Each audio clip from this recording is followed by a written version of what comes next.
tomorrow. And you're very welcome along this morning to OTB AM on Tuesday morning. Bright-eyed and bushy-tailed after a bank holiday weekend, isn't that right? You don't really sound it, Ger. What do you mean? I have to be honest with you. I know you were in Madrid. You do sound a little bit. It's when the week starts on a Tuesday, it's always a bit harder, isn't it? Just that, you know, you're not really emotionally prepared for. No. You got to take that extra day as a celebration of the weekend. Yeah, that's exactly. I was down home in Newbridge where we had a Rose of Newbridge competition where 10 men dressed as women on Sunday night and raise money for the local church. And I think a lot of people in Newbridge are still trying to recover from the trauma of what they saw, but it was great fun. But this is Newbridge in County Galway. Right, yeah. Okay, I didn't realise that's where you're from. Yeah, so it's only a small, basically a crossroads with a bridge. And okay, and I mean, it's an unusual. I think only in Newbridge could this idea have come up, and it's, you know, I'm not a churchgoer anymore, but my niece got christened there a few months ago, and it was on in the church, and I was bowled over by the work they'd done in the church, and I started to think that I'm basically an atheist, but at the same time, the value of the church in terms of the community is actually very profoundly good, I think, and. I think they raised about 20 grand. John Murphy, he didn't win the prize, but he raised 4 grand alone for the church, and he was one of the roses. And so the money was going to the church? Yeah, but the actual church to do up the church. So right. And can the church not pay for that? Can they not sell a little bit of the marble they have in the Vatican, or the money in the bank? Can they not, or a bit of the land bank that they've amassed during the biggest housing crisis since the tenement? Could they not just sell a bit of the land, Johnny? That's what I'm asking you. Instead of asking the men to dress up as women. Sorry. Yeah, you're killing the buzz here. Sorry. Maybe you're right. It's kind of the thought came to my mind as well, but in any event... have you been to the Vatican? No. Oh, you've got to go. You have to go and do the tour. So much wealth and opulence. And it is staggering. Like, there's never been a museum that you've gone to. The British Museum is pretty amazing, where they've stolen all that stuff from all around the world. It's like, oh, look at this great stuff from Egypt. How'd you get that, lads? Yeah. Oh, we nicked it. Yeah. We're not telling anybody we nicked it. That's an amazing museum. But the Vatican blows it out of the water. Like, it's not even close. And, you know, could you just put some money in the basket for us? Like, good. Yeah. One of our priests drove a BMW in the 80s in a Thai. Yeah. Oh, you're like, what? I don't think that's really the case as much anymore, but our local priest is Father Louis Lohan, and he would have spent much of his life in America, but he's come back in recent years, and he's really re-energised the place because he's very popular. And one of our other priests would be friendly with some celebrities from the States, such that... I think it was after the All-Ireland final last year, everyone was in bad enough form after the hurling, but the Monday night afterwards, Brett Favre just walked into the local pub because he knew Father Tommy Conway, and my mate was there, and he said it was one of the most surreal things ever. So my ex-principal, he quickly looked up Google to find out who Brett Favre was, and he gave a 5-minute speech to welcome him to Newbridge. Like, they're literally talking, there's a couple of hundred people in the parish, it's tiny, and they all seem to be at that function the other night. But you were in Madrid? Yeah, Madrid, amazing. An amazing city, not an amazing game. Everybody's complaining about the quality of the game. Like, finals are like that. And who cares? Like, Liverpool don't care if Spurs had equalised and won on penalties. They don't care. It's been the best competition in terms of random results since fairly early on. So I think maybe expectations at the final was somehow going to be amazing. Wasn't really going to work. After a 3-week gap as well, and just with so much at stake, it wasn't surprising the game was cagey, but I think the right team had to win something this year. Yeah. Harry Kane on the screen there, I was saying this to the lads on Saturday, I really don't think he should have started. I just thought if it went wrong, it was going to go badly against Spurs, and he's just coming in a bit cold against a really good defence, and I don't think it worked. John Duggan is with us, a Spurs fan. John, how are you? Hi, Ger and Johnny, good morning. Morning, John. Bit subdued. But expected, right? It felt to me like the Spurs fans really performed very well during the game, in that they kept shouting the whole way through, and they kept chanting and they kept singing. Liverpool fans were very subdued, not before kick-off. After the goal went in, they were great for about 5 minutes, and then immediately this is going to go terribly wrong. How is this going to go wrong? What's going to happen here to us this morning, and this is going to go, or this evening, this is going to go wrong? And didn't quite get into it. Their team didn't help them, but the Spurs fans were great. What did you make of what Johnny's saying here? Should Harry Kane have started? I think you're damned if you do and you're damned if you don't with Harry Kane. If he hadn't started and there was the same result, well, why didn't you start it from the beginning? But he wasn't match fit, that's obviously. But I think the bigger mistake was not to play Lucas Moura. Lucas Moura single-handedly got Tottenham to a Champions League final, is the man of the moment. He's the Scalacci of Tottenham right now, and then he's not picked in the team. Ali was poor. Whether Ali should have made way or gone deeper back into midfield. But how does Lucas Moura have any trust now in Tottenham? After putting in a lifetime performance in the semi-final, then not getting picked in the final. Also, I can understand, like, if you don't pick Kane and it's a 2-0 reversal or it's a 1-0 or 2-0, Kane has been Tottenham's biggest player the last 2 years. So unfortunately, we're now into situations where even for the Champions League final, you're making strategic decisions around your players. You're making a strategic decision around Harry Kane. Well, if we don't pick Harry Kane, so. As in he might leave if we don't pick him. Yeah, it's the biggest game of any Tottenham player's career, and Harry Kane has been the key player. And Harry Kane saying is fit, but in the heat of Madrid, with Virgil van Dijk playing the way he's been playing, he didn't get any purchase at all. And people might go, okay, well, he didn't get the service. The point you make is very interesting, though. All the narratives about Kane, probably partly because he's English and obviously is more focused on, but Lucas Moura, like his performance in the semi-final, and it must be quite demoralising. You two totally different players as well, and that the speed of him and the dynamism and then you've compared that to a fairly rusty Kane who just could never get going. I think John's right, though. A lot of this was probably about the narrative of the future and how do you manage these big players. It could be a bit of a turning point for that Spurs story, which has been so good. As in, this is the end of it? Well, who leaves now? This is the pivotal crossroads moment now with Tottenham. The stadium is incredible. I've been to the new stadium. They've got half the wage bill of Manchester United. I think in terms of when they weigh up where generally European football strength of the teams is, I think by wage bills or money or whatever, Tottenham are 10th. They're probably a top 8 team in Europe. And I didn't expect them to win. In my predictions, I would have said a 1-0 win for Liverpool.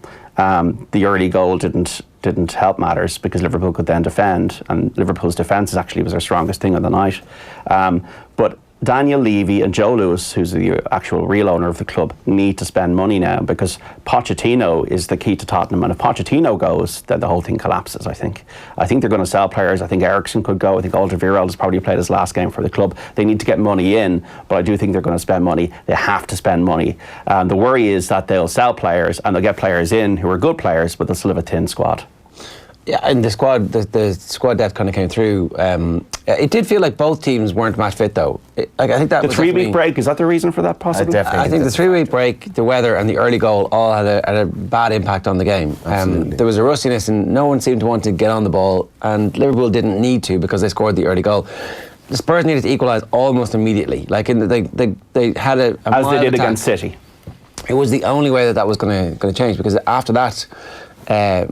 Liverpool were basically playing long through balls to try and get Salah one-on-one, and it happened a few times, and it was like, okay, well, we're getting a little bit out of this, so why don't we just keep doing it? There's no other reason for us, and they don't have a central midfielder who can come and stick his foot on the ball and go, we're just going to keep this and kill the game for a couple of minutes. That's the thing with Liverpool. They're not a real possession team. They're basically get it to the front three, and all those things combined, Liverpool play at such an intensity. If you have a 3-week gap, and it'll be interesting to see how Eriksen shapes up against Ireland now as well. What sort of form he'll be in? Will he be a little bit kind of rusty as well? But Liverpool, I think Liverpool ultimately knew the weight of history on their shoulders, and it was always going to be cagey. They got the job done, but I think they probably had a lot of trust in their defence and their goalkeeper, which was borne out really that we can trust him, and there was always a good chance Liverpool were going to nick a second goal. There's the 3 keepers on the like to have. I don't know if we really appreciate Caoimhín Kelleher as well in the sense of what we have here, because we'll talk a bit about the Irish under-21s winning in Toulon, and the fact that they're playing a Chinese team with as far as I know, they've Chinese players playing the Chinese Super League, which is a good bit of money going in, and it was one of these strange occasions where the game was played on channel 429, which I think is called Free Sport or something like that, which I'd ultimately never heard of. But the commentator, who was English, was just making the point that none of these Irish players, they're all on the periphery of their English teams, if at all, and that's where we're at the moment. So to have Kelleher so close, or at least there in the Liverpool make makeup is quite amazing. And like Alisson, if you look at Roma with the same back four, their change this season in terms of stats compared to when Alisson was there is absolutely insane. I think he's, himself and Van Dijk have been two really, really amazing signings. And also the money they spent, you're spending too much money. Actually, they look like bargains now. Funnily enough. That was the thing about Van Dijk. I mean, people were giving out, but at the time it was like any price is a good price when they needed a central defender, and it completely worked out. And they'd failed to get him 6 months previously, and there'd been that row with Southampton about tapping him up. Like, you had to pay the money. There was a fine essentially in that price, and now they would pay twice that if they knew they were going to get it. And there's a piece in the Irish Times today that I think Liverpool's media income this year in terms of just the income of the games being shown, all that is 250 million, which I think is like some sort of a record. And where does Van Dijk? How does Van Dijk seem expensive now? Do you know what I mean? And he look, maybe he won't stay there forever, but certainly you get the sense that all those players are going to stay there as long as the manager stays, and the manager's like clearly embedded in the culture now. It's like at Dortmund, you always felt like he was in a rigged game. The game is no longer that rigged. It's rigged a little bit in Man City's favour at the minute with their money, but Liverpool have enough money to be able to compete. They can now this summer pretty much buy anybody they want. So John Henry would completely now get behind Klopp. Klopp is completely in sync with what Liverpool is the ethos of Liverpool, the values, the community, the bit of humour. I think he could have been in sync with anybody. I think he could have gone to Arsenal, he could have gone to Manchester United, and it would have been absolutely perfect. Like Man United, if they had Jurgen Klopp, would be like, this guy is perfect. Look at the cavalier attitude he has. He's always attacking. He's got that slightly left-leaning thing that Alex Ferguson allegedly had until he became a sir and bended the knee to the Queen. They're really giving it into the monarchy today. Yeah. Smoke salmon socialism. Yeah. Yeah, that's a good point. It's an interesting point. But I just think Liverpool, I don't know whether they're your second favourite club, but they do have something about them. Their club, they do have a spirit that I don't think some other clubs do have.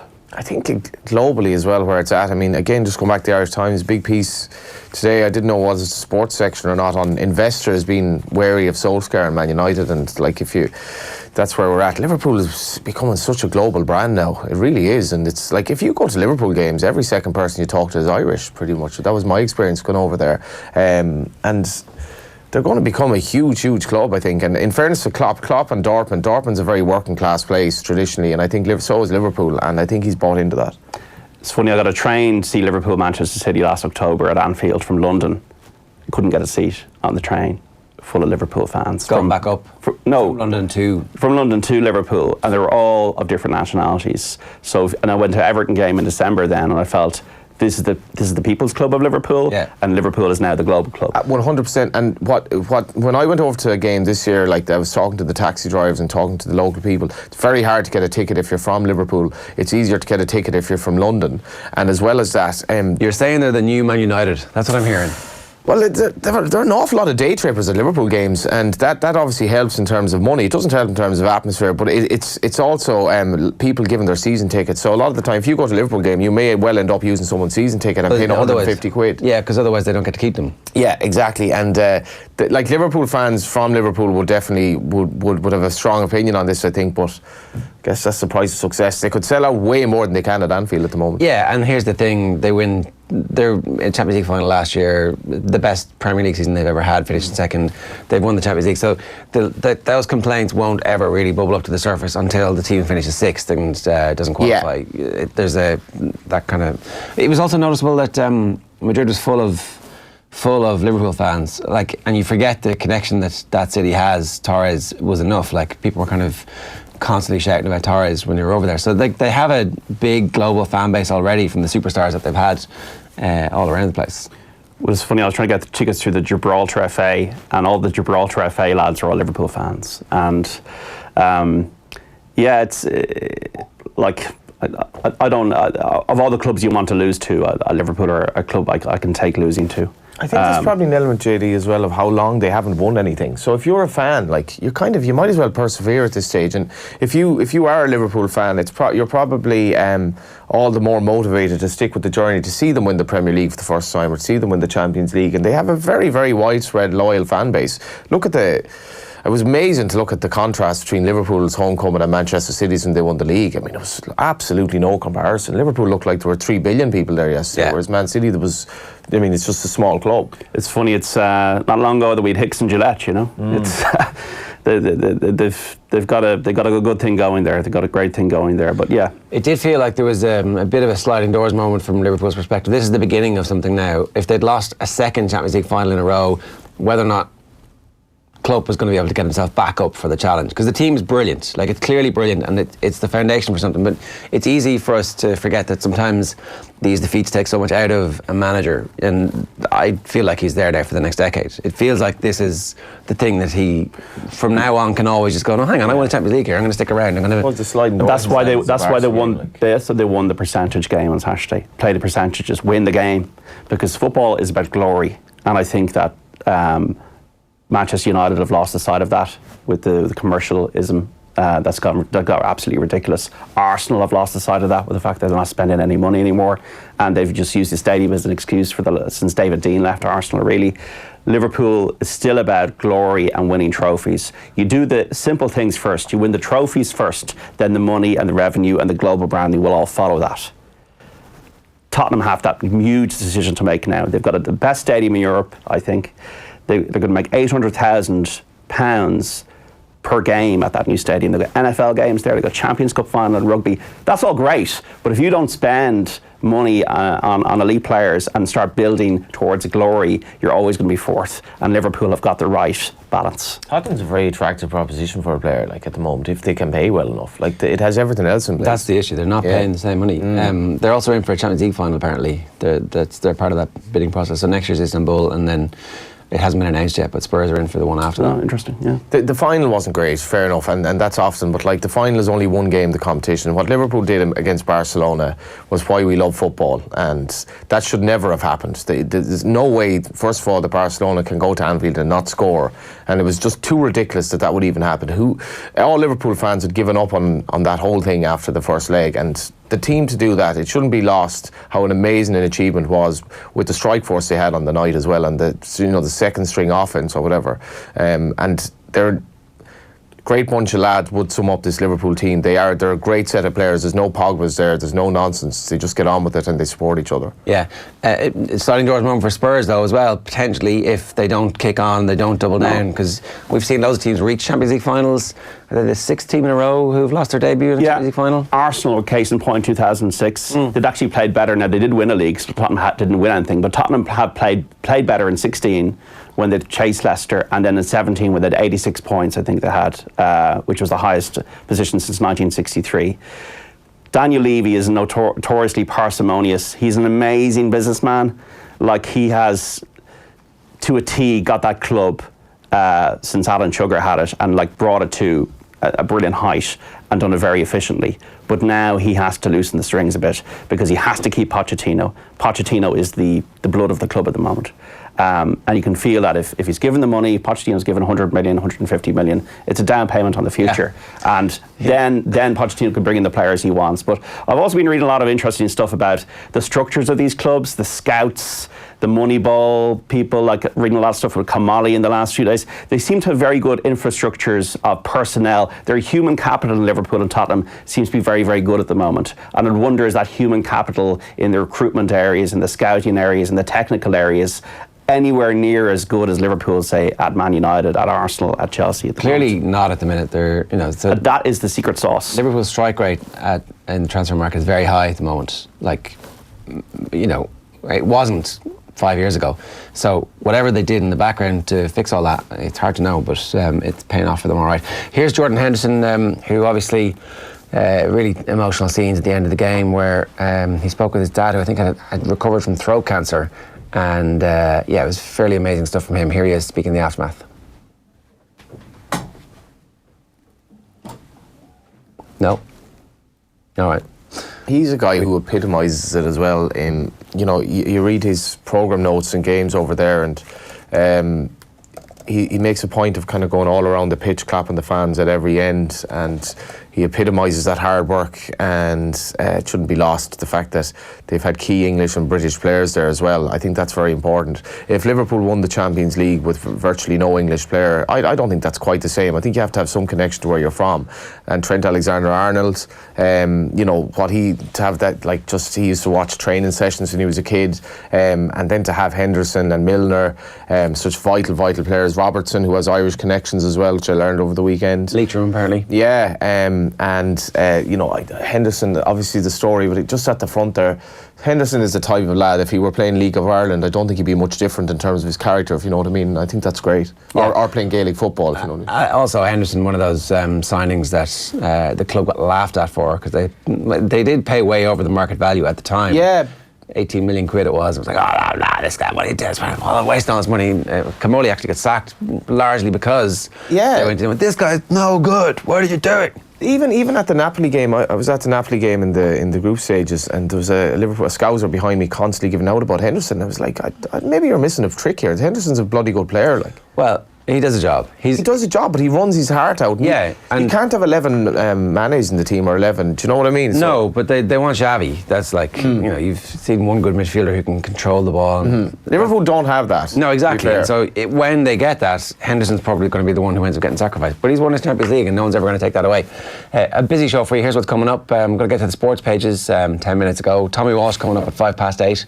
We've got our Champions League final review properly with Kevin Kilbane, and a little bit later on then we are going to be done. That's us, yeah. All right, so that's 40 minutes of Tommy Walsh. No, there's stuff in between. Yeah, I don't know. It's if you're thinking of, if Liverpool do make midfield changes and they got like somebody of outrageous ability, nobody coming to mind at the moment, but I don't really see players leaving.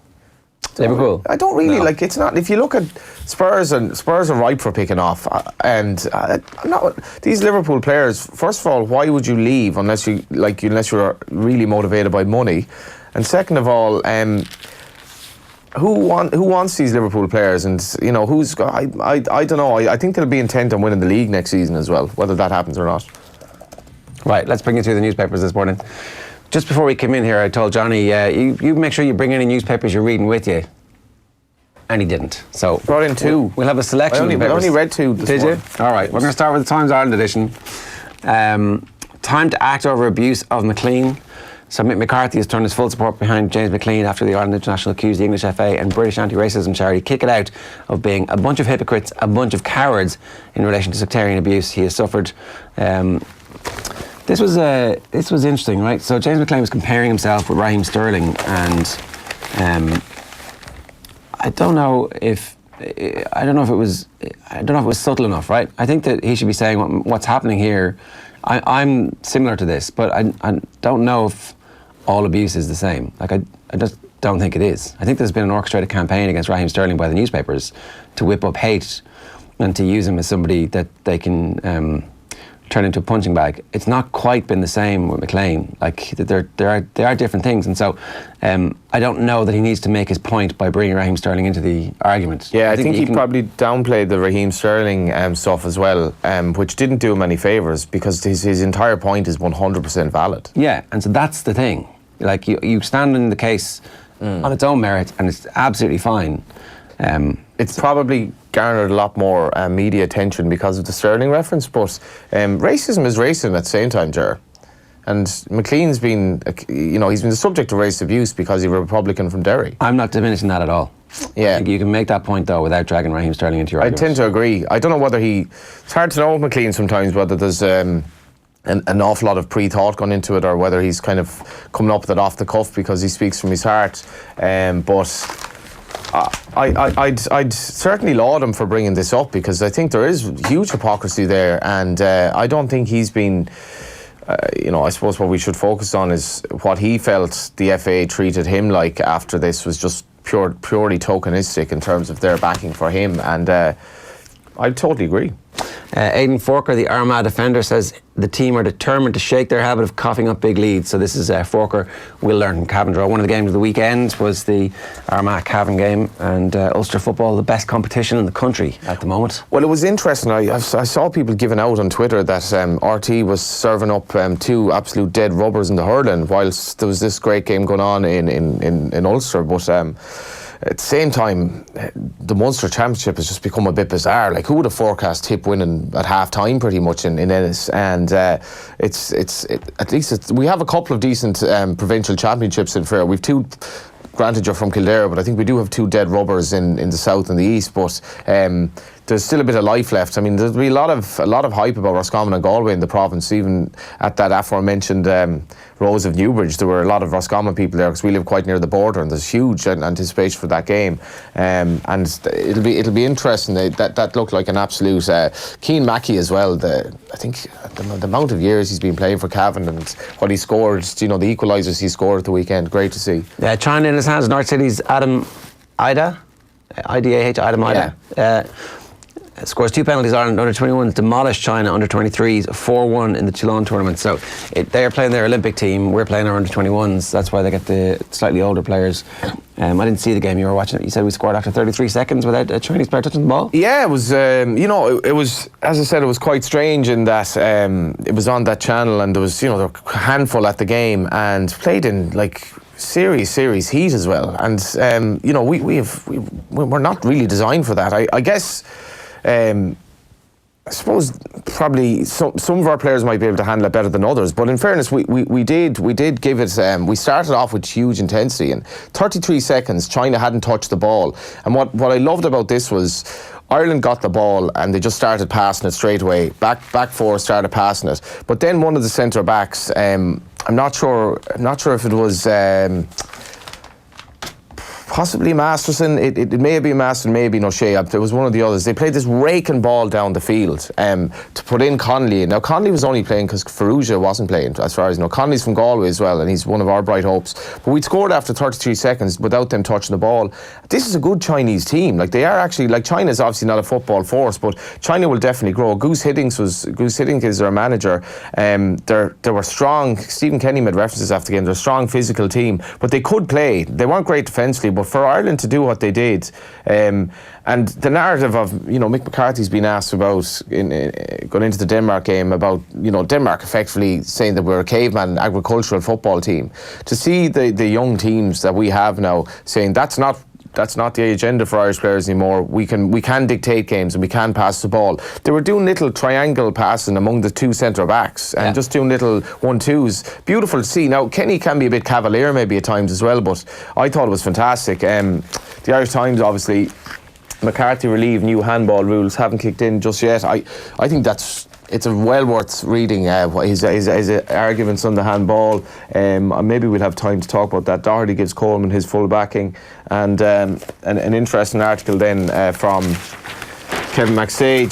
He's talking about where he fancies Roscommon to beat Galway, his former team, and he's wary of Mayo. He's saying that wouldn't be guaranteed at all they're going to make the Super 8s. He doesn't think Mayo are going to make right. He thinks they're it's far from guaranteed, and he also fancies Roscommon to be Galway, which I think a lot of people in Galway wouldn't disagree with him on that. I think it's going to be very close. Also speaks highly of the Kerry team and that forward line, how dynamic and speedy it is going to be, and reckons that Dublin are basically flawless at the moment pretty much as well. Okay, so I'm going to start with the star here. And it's McLean gets mixed backing, so we've talked about that. You'll never Voc alone. Final hero Origi set to cop a new deal at Poole. I mean, there were 2 or 3 times when Origi got the ball, and I just needed to do the simple pass through, and it was a 1-on-1 for Salah, and the game was going to be over. And you're like, it's not really. Not an amazing replacement for Roberto Firmino, when Firmino's injured / out of form as he is at the moment. And then he scores out of nothing. You're like, it didn't even look dangerous. It was like he's gone away from the goal a bit, and then. So I don't know. Yeah, he's a brilliant sub to have. Yeah, he is. That's the thing. And as we were saying on Saturday, the players they bring off the bench. Like Liverpool have a fairly set strategy in terms of how they play.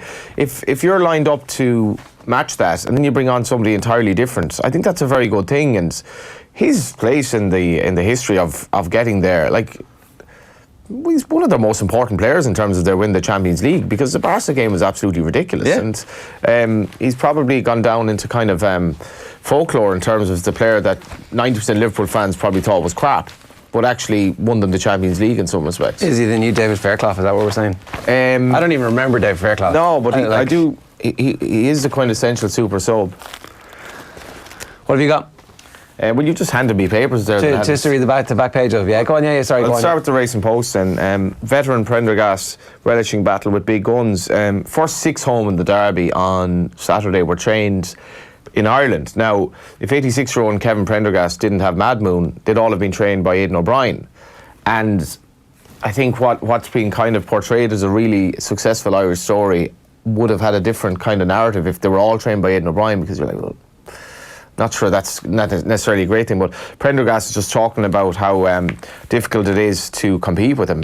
He's 87, I think, next month. He says, there's a lovely line where he says, I'm still enjoying it as much as I ever have. I'm still going shooting and doing all the things I love doing. He actually fishes in Newbridge, in my neck of the woods. He comes down fishing.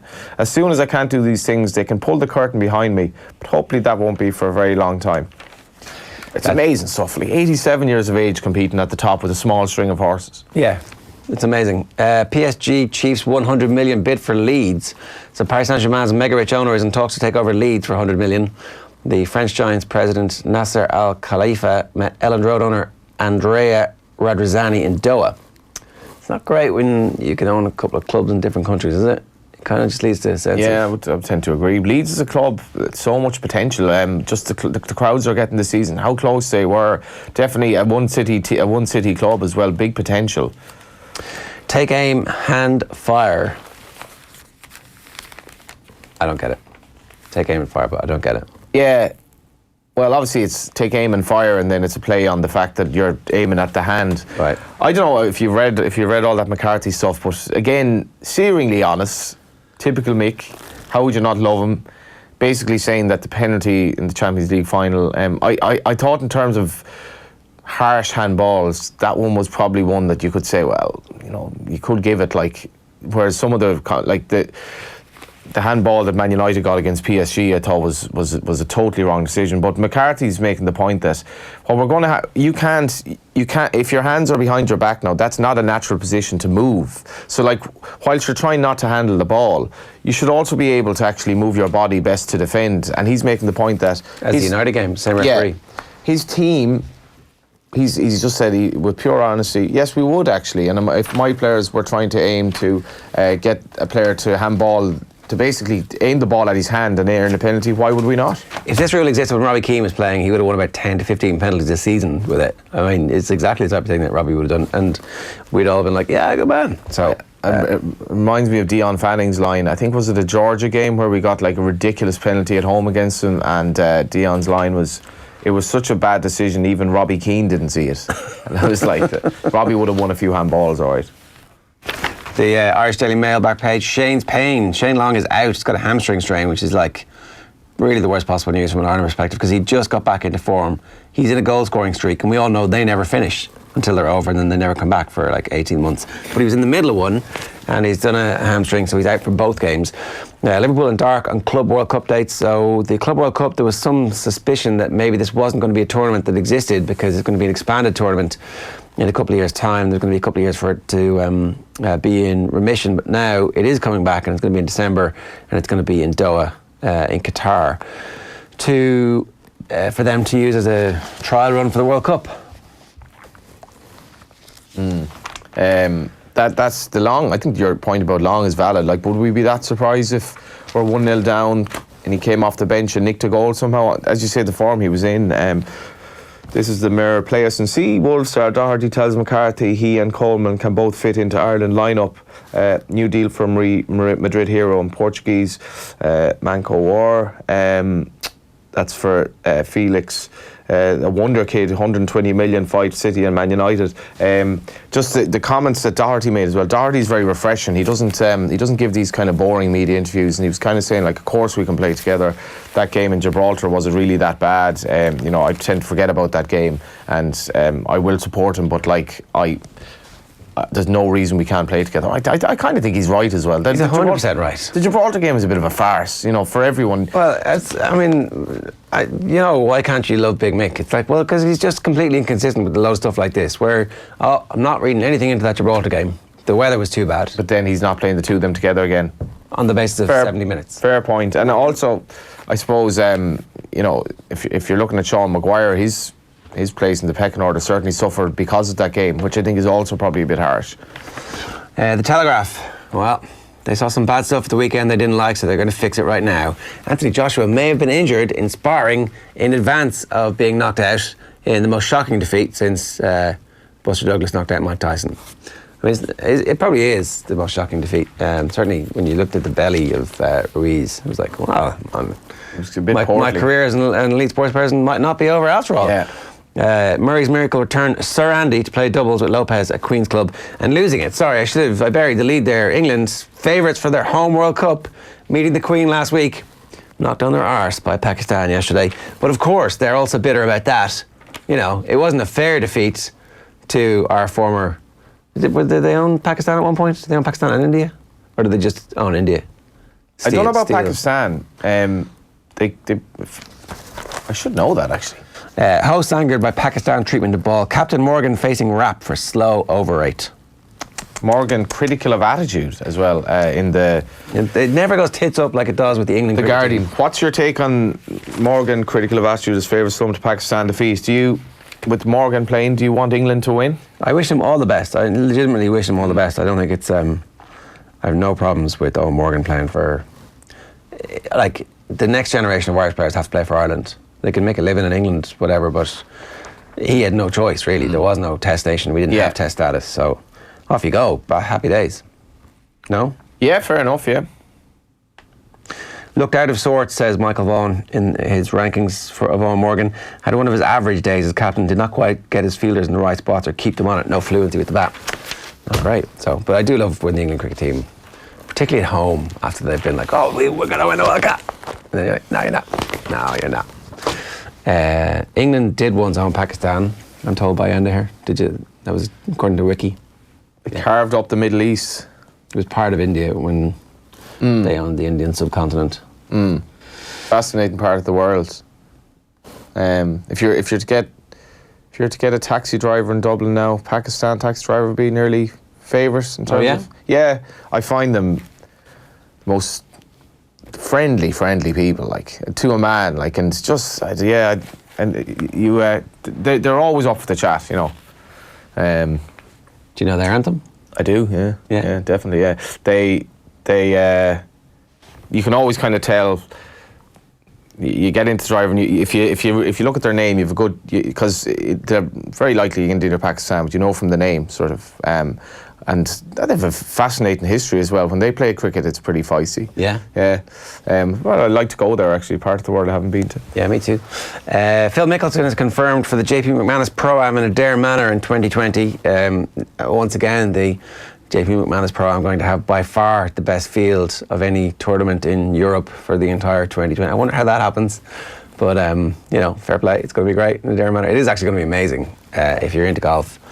And so what are we, 12 months more out from it at this point, and already they're announcing people like Phil Mickelson, so you can just imagine who else they're going to announce it. Brett Favre walking into the local in Galway. There'll be a lot of Brett Favre's walking around Adair and the rest of the country for that week. Yeah. Fairness to JP, he knows how to put on a good show. He does. And when Brett Favre was walking around, was there, you Google Brett Favre, you get some odd stuff sometimes. Yeah, he was there with his wife and kids, I think. Right. Newbridge has a church. It has 2 pubs, one of which doesn't open, I think, as much as it used to, and used to be a shop which is closed. There was a shop in the middle which is gone. The telephone box is obviously gone. It has a funeral parlour, and it has a hall. But it's basically in the middle of nowhere. And Brett Favre literally just walked in unannounced on a Monday night, and then he went up to the other pub in the town, in the village, and I think he had a game of pool.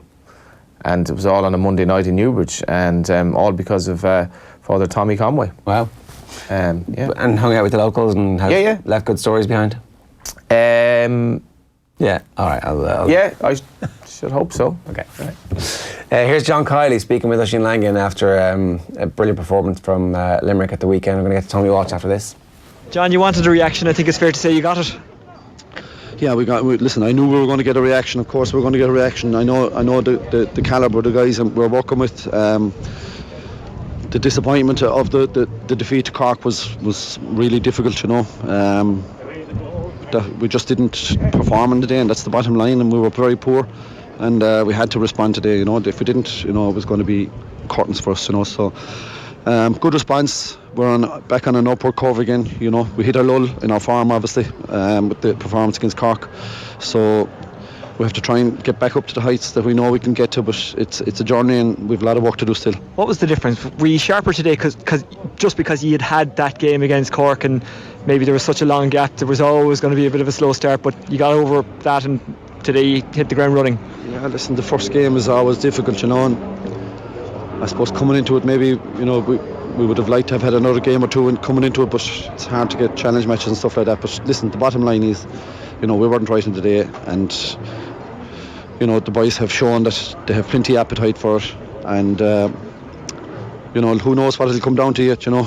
That's just 2 points on the board for us, and that's all that matters, you know. There was 2 points going for us today, and there's 2 points going again next week, so we've got to regroup really quickly, get our recovery in, and make sure that we're in the best shape we can for next weekend. What was the most pleasing aspect of your performance today? It was our work rate up front, you know. Our forwards worked really, really hard and put an awful lot of pressure on the Waterford backs, turned over a good lot of ball, and when we did, we converted our scores. So and I think overall the whole attitude of what we were about today was much, much better. Tommy Walsh is with us. Tommy, good morning to you. How you doing? Hi lads. So the Waterford performance, is that something that we need to bear in mind when we analyse just how back Limerick are, or are Limerick just back irrespective of the quality of the Waterford performance? They are back, absolutely, because you can only play what's put in front of you, and no matter what, like, you have to turn up on the day, and by God they did. It was even more impressive there when you were watching it, say, live. I was looking at John Kiley, listening to that interview. The most impressive part he was saying was the work rate of his forwards, and that was, he hit the nail on the head there, because any time they didn't have the ball, they're like Tipperary at the moment. If you watch the guy on television chasing the manager, right, usually you will see that guy, he'll be chasing him as hard as he can, but it's the other guys that are maybe 5 yards behind him. When you see them chasing just as hard and maybe catching up, because what usually happens is the lad with the ball will usually be held up for a second or two, and that's where all them other guys come into play, not just the guy that's directly chasing him. And that's what I was most impressed with. Gerard Hegarty, Kyle Hayes, Keane Lynch, every single one of them, they're just chasing back in numbers, even when it looked like they were out of the picture. But I was doing my calculations last night, Ger, and John Kiley just said there in the interview that the most important thing the next day is the 2 points. But to me, it looks like there's much more at play here. If Cork beat Waterford next week, which, you know, going on current form, you'd imagine that will happen. If Clare beat Limerick are out on head-to-heads, because Cork have to play Clare in their last game, and whoever wins that will go on to 6 points. The other team will be on 4 points, along with Limerick. Say if they beat Tipperary, they'd have to beat Tipperary anyway. But if we just go back to the next game, if Limerick lose to Clare and if Cork beat Waterford, I think Limerick are out. So next week is going to be so important for Limerick. And like Cork beating Waterford looks an absolute formality as well. Yeah, at this stage. Yeah, well, the pressure will be off, I suppose, Waterford, and you'd imagine there's going to be a reaction, Johnny. Like, I was looking back at last year's results, like, there's a lot of criticism that being directed towards Waterford at the moment. But if you look back to last year's results, they're kind of very much similar. The first game they lost by, I think, 9 points. The second game they drew with Tipperary, and then they played Limerick and they got bet by 10 or 13 points. So it's much the same as the first 3 results of this year. They lost the first game only by a point to Clare, and the next 2 games were hammerings. So, you know, they played Cork in their last game as well, Johnny, last year, and there was not much to play for Waterford, and they only got bet by 3 points, could have nearly won it. So sometimes when the pressure is off like that, they might come out with a performance, especially after all the criticisms they're going to receive this week. But yeah, for next week is going to be so important for Limerick, and it's do or die, really. We'll talk about that in a minute, but what do you think has happened to Waterford? How have they gone from a team who were in an All-Ireland final and right there 18 months ago to what we're seeing now? Yeah, well, sometimes that can just suck the life out of you, Ger. Like, they went to the All-Ireland final in such high hopes. They haven't won the All-Ireland since was in 1959, and everyone thought maybe this is their chance. And when it came down to it, there was a point in that game and Waterford could have went on and won it, and missed a few chances, and then Limerick came back into the game. And I suppose the feeling afterwards was that was Waterford's chance. They really had their chance that day, and I suppose that they never took it. But I think they're probably still, feeling the effects of the hangover from that All-Ireland. Then this year, if you look at it, they went on and had quite a good league, got the league final, and then got hammered in the league final, and that must have took the life out of them again. And I think it's two things really at the moment, Ger. One is a total lack of confidence. They seem to be a team that is just totally beaten down. The other thing is, like I said at the start of this year, that I thought they were going to, put a serious push on the All-Ireland, and it really did. But I also said that it was if they went and attacked it, kept their forwards up the field. I think this year they've even less forwards up there in the championship I'm talking about. So I was at the match the other day, and the ball go up to Maurice Shanahan in the full forward line. There could be 3 extra Limerick lads there. You don't have a chance. And like the one thing people don't talk maybe about the sweeper is, yeah, it tightens up your defence, right? But if the opposition are really, really good, they're going to have extra players back in their defence, and you're inviting more and more ball on top of the forward line. And if you have a forward line of Gearóid Hegarty, Tom Morrissey, Peter Casey, Gillan, all these guys, the more ball they get, the better. And when you're playing with extra defenders, like in the first half, Declan Hannon, Richie English, all these guys, they were on the world of ball. Paddy O'Loughlin, the new guy, they were on the ball after ball after ball, and they don't just deliver bad ball into the forward line. Aaron Gillan spent most of the time in full forward on his own, but there was acres of space in front of him. When Tadhg de Burca was back in front of him, the boys didn't hit the ball in. They just hit the ball short to Cian Lynch, Tom Morrissey, Kyle Hayes out in the half-hour line, and they just totally bypassed the sweeper. So I just felt tactically as well, they're being badly beaten, because when the ball goes down to the forwards, it's coming back just twice as fast. Remember when we were there, when, say, back in the traditional game, Ger, when we hit the ball down to our forwards, we always knew when we were going well was how long it took for the ball to come back out. If our forwards were chasing and like savages up there, like Tipperary are doing at the moment, like the Limerick forwards are doing at the moment, well, then we knew we were onto a winner and we had a great chance. Like another thing I noticed the weekend was the Tipperary forwards, Seamus Callinan, the Bonner, these guys, when they're, say, 15 yards away from the guy that has the ball, their opposition now, they're chasing like mad. Seamus Callinan made, I'd say, a 40-yard run the weekend,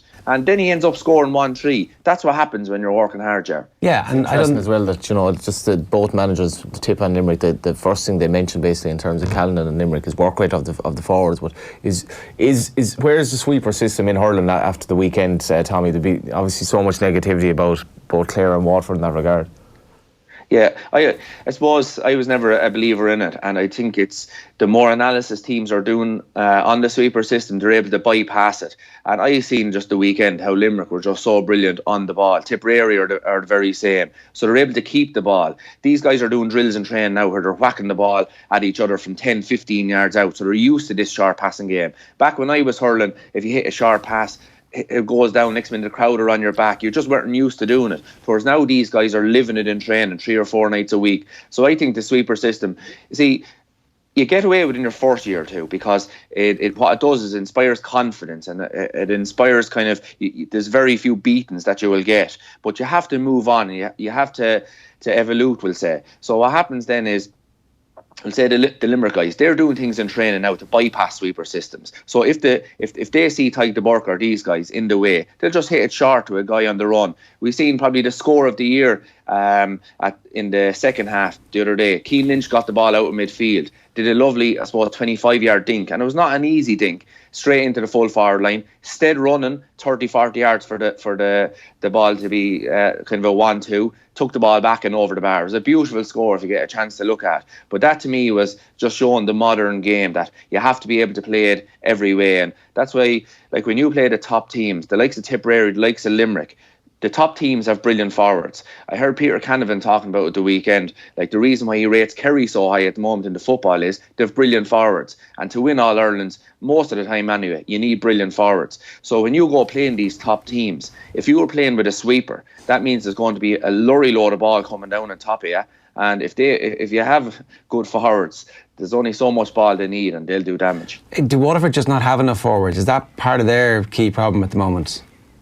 Well, I believe they do, I believe they do. And, I watched them playing minor, I watched them playing under 21, seen the big scores, even to put up with Derek and that over the last couple of years.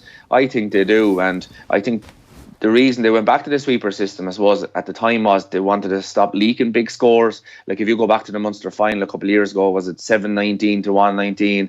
Then even Derek played in the Munster final where there was a good few goals scored that day as well. So I think the reason the sweeper system is primarily to stop leaking goals. And so I think Waterford, they have the forwards. The other thing, I suppose, if you look at it, Jerry, is if you play with a sweeper system, you have less forwards, right? Yeah. So you probably need big forwards because you're going to be 1 versus 2 or 1 versus 3. You need guys that are ball winners, able to win the ball using their strength. You look at the Limerick forwards. You have Kyle Hayes, you have Tom Morrissey, and you have Gerard Hegarty in the half hurling. So if they are kind of up against maybe a sweeper, they have a better chance than most because they're huge giants of men. Last year, the Seamus Flanagan full forward, same thing. You look at the Waterford forwards, you have the 2 Bennetts, you have Porgo Matany, you have Tommy Ryan, all these guys, you have, the centre forward there. So basically, when the ball goes down, you're under pressure because they're small guys. They'd be better off in one-on-one situations where the ball is going in fast. Let's talk a little bit about what happened to Clare at the weekend. Is this just how it's going to be, where it's Tipperary and Limerick in now a separate top tier with maybe Cork right there, but we just need to see a bit more proof of that, and everybody else a good bit behind? Is that just the pecking order that has been established over the first 3 weeks of the championship? Yeah, but then pressure and that comes into it, and like the next day Clare are playing Limerick, and we all seen what Clare, like Limerick were heading to a Munster final. They looked like the farm team of the year last year. They went down to Ennis and Clare just steamrolled them. And that's it's hard to read it, like going on current form, yes, Limerick and Tipperary, to me, after seeing both of them in person, are a step above. But anything can happen. The reason for it is, I suppose, Jerry, is because the games are week to week. Sometimes if you have a big win one week, it can lead to maybe a bit of overconfidence. And no matter how much you're trying not to be complacent, you possibly think, yeah, we're back and we're this and we're that, and you can be caught. Then you have Clare on the other hand. I spoke about the weekend. Sometimes when you get a bad beating, or if a player gets the better of you, you don't need anyone to speak to you. You don't need a psychologist. You don't need that. It's a fire burning inside in your belly. When you're going to sleep at night, you can see the player that you're going to be marking. It's just something that you can't even talk about. It's just kind of bred inside you or born inside you. Well, I would imagine that there's a huge rivalry between Clare and Limerick. I'd say the Clare guys they're burning up inside after what happened to them the weekend, and then the criticisms that they would have received. So they will come out all guns blazing. Now, the one thing I would say about them is they need to come up with a plan if the opposition try and man-mark Tony Kelly. We seen the weekend, Tipperary just sent Brendan Maher, one of the most committed and players, in the GA at the moment. If you told Brendan Maher to run 10 miles over the road every night of the week, twice a day even, he'd do it. He just wouldn't even ask any questions. He'd just do it. That's the kind of discipline this guy has. They sent Brendan Maher running around after Tony Kelly the weekend, and he did a great job on him. Tony Kelly's job, much like Lara Corbett for Tipperary when he was hurling, his main, I suppose, attributes is running onto the breaking ball. He pops up here, he pops up there. But if you have a guy running after him who has no interest really, I suppose, in playing the ball, just kind of getting in his way and kind of, putting him off his game, well, then it's very, very difficult for him. So what I would think for Tony Kelly is, if someone puts a man marker on him, Ger, I'd put him in full forward. Let him put the ball. He doesn't have to run around anymore. Ball comes in, then it's one-on-one. It's a sprint out to the left, a sprint to the right, maybe a high ball, use his ability in the air. So I think you put him out midfield, Ger, centre forward, run around. That's all you have to do is put a runner on him. So if Limerick do put a marker on Tony Kelly, I would be interested to see, have they a plan for Tony Kelly, Clare? In terms of the Tipperary performance, they seem now to be finally maximising all of the available talents they have, even just deciding that that's going to be your role is going to be man marker of the opposition's best player, or if he's a runner in particular. Obviously you wouldn't put him in, I think probably going to put Brendan Maher in full back on a 6'4" full forward, but you know what I mean. Whereas everybody else is actually now playing pretty close to the peak of their talents. We started with Bubbles playing really well. Callan is back in form and working unbelievably hard. Bonner Maher is back to the form that we thought that was going to be the hallmark of his career when he broke on the team against you guys. And first, the two Mars are also playing to their level. I don't remember the last time that Tipperary could say, if only this guy was playing well, then everybody would play well. Literally everybody. The McGraths are playing brilliantly. I don't remember them all playing well at the same time. Yeah, and I tell you, I know, you might think it's a very simplistic way of putting it, but it comes back down to their spirit, their heart, their work rate. I heard stories back last winter, Ger, of, say, a Tipperary player, he wanted to go to an event. I think it was out of the country, of a Friday. Tipperary had training that night. He told him, and this was very early in the year. It was before Christmas. He was told, there's no problem. You can go over to that event, no problem. But be back for training tonight, Friday night. Another two guys were going to a wedding. No problem, you can go to the wedding, but we're training that night, be there. So it starts like that.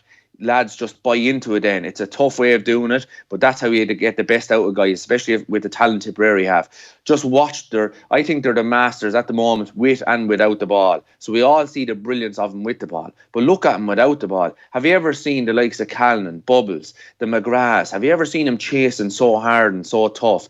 It'll go back to the first interview Liam Sheedy gave before the championship. Basically, he said that it came out in the media all week, and I said he was getting a point across to his players that the Tipperary people, sometimes they're not happy with the work rate of the Tipperary players. And he was basically kind of, saying to his players, listen lads, this is the challenge I'm putting up to you. This is the challenge the Tipperary public are putting up to you. If you do this, they will follow you and they will love you. And that's exactly what's just after happening. It's after unfolding in front of our eyes. Sometimes, even for 20 minutes, Jared, they mightn't be going well, but they're working like absolute savages. Look at Shamie Callan the weekend. He scored a point, I think it was, in the first half, but he kept chasing and chasing and chasing. Suddenly he finishes with 1 try. And that's what happens when you're doing that. John McGrath, 6 points. Noel McGrath. People thought these guys, as you said, were starting to come to the end of their careers. Noel McGrath, 1-2 from midfield. The Bonner. We haven't seen the Bonner hurling like this in years. I always thought when I was marking him, the biggest, the hardest thing marking the Bonner was his ability to pick up the ball and his ability to solo. He has this ability to just glide past you. When he can run onto a ball at say full pelt, rise the ball and not break stride. Then he can wiggle in and wiggle around you. And that was the challenge marking the Bonner. You had to nearly stand off him. When he got the ball, you had to kind of take 3 or 4 steps back because you knew he was going to give you the shimmy and go around you. And he's back doing that again, gliding past guys. Like Bonner Maher scoring 1-2. And it's not that Bonner Maher can't score that. It's just usually he's setting them up and that he felt that was his game. Whereas now he's taking it on as well. Yeah, you're dead right. I've never seen him hurling as well. And Ger, it won't always be like this for them this year. So this doesn't mean they're certainties for the All-Ireland. But if they keep up this huge intensity, this huge work rate off the ball, possibly 5-6 forwards won't be going well, but it still will be enough to go on and win games. But the mad thing is now on how it's changed so quickly. Like Galway would have obviously been favourites to beat Limerick in the All-Ireland final last year, Tommy, but I'm looking forward to going to Nolan Park. I don't know if you're going on Sunday, but Leinster looks absolutely miles off at the moment. Yeah, it does, but it's a funny thing, Johnny, when you're watching games and then you go try and play that team, it doesn't usually work out like that. You'd often be looking at a team there and you'd say, even as an ex-inter-county player, you'd say, gee, you could still do a job, you think. But if you went out, you'd probably get absolutely murdered. And it's the same watching a team. People watching Limerick, or watching Wexford, watching Galway last week up in Salt Hill. People say, we beat them by 5 or 10 points, any of the Munster teams. That's not going to happen, Johnny. You play these guys and just games take on a life of their own. Up in Salt Hill last week when Galway and Wexford played, you have to bear in mind, they often play it in Salt Hill, you're playing against a wind that you've never seen before, and it changes direction, it's swirling, it's doing this, it's doing that. Then you take into play the Wexford tactics. So a lot of people were criticising the wides that happened last week. But with the tactics that were at play, you didn't have half a second to hit the ball. There was guys on you coming from behind you, coming in front of you, coming from beside you. But Tommy, so if you compared the midfield, if you compared the midfield Tip have and their front six right now compared to Galway, Wexford, Kilkenny or Dublin, is there any comparison? Yeah, but they're different games. They're open games. I would say I'd agree with you with Galway that they're not going well at the moment. Like you look at most of their players, they're top players. Like take the last day, Joseph Cooney, only back from Australia. Johnny Glynn back from America. You know, in on the team or straight in after half time. Then you have the likes of David Burke, Conor Cooney. They're after losing a club All-Ireland with St. Thomas's. They seem to be out of form. Joe Canning is missing.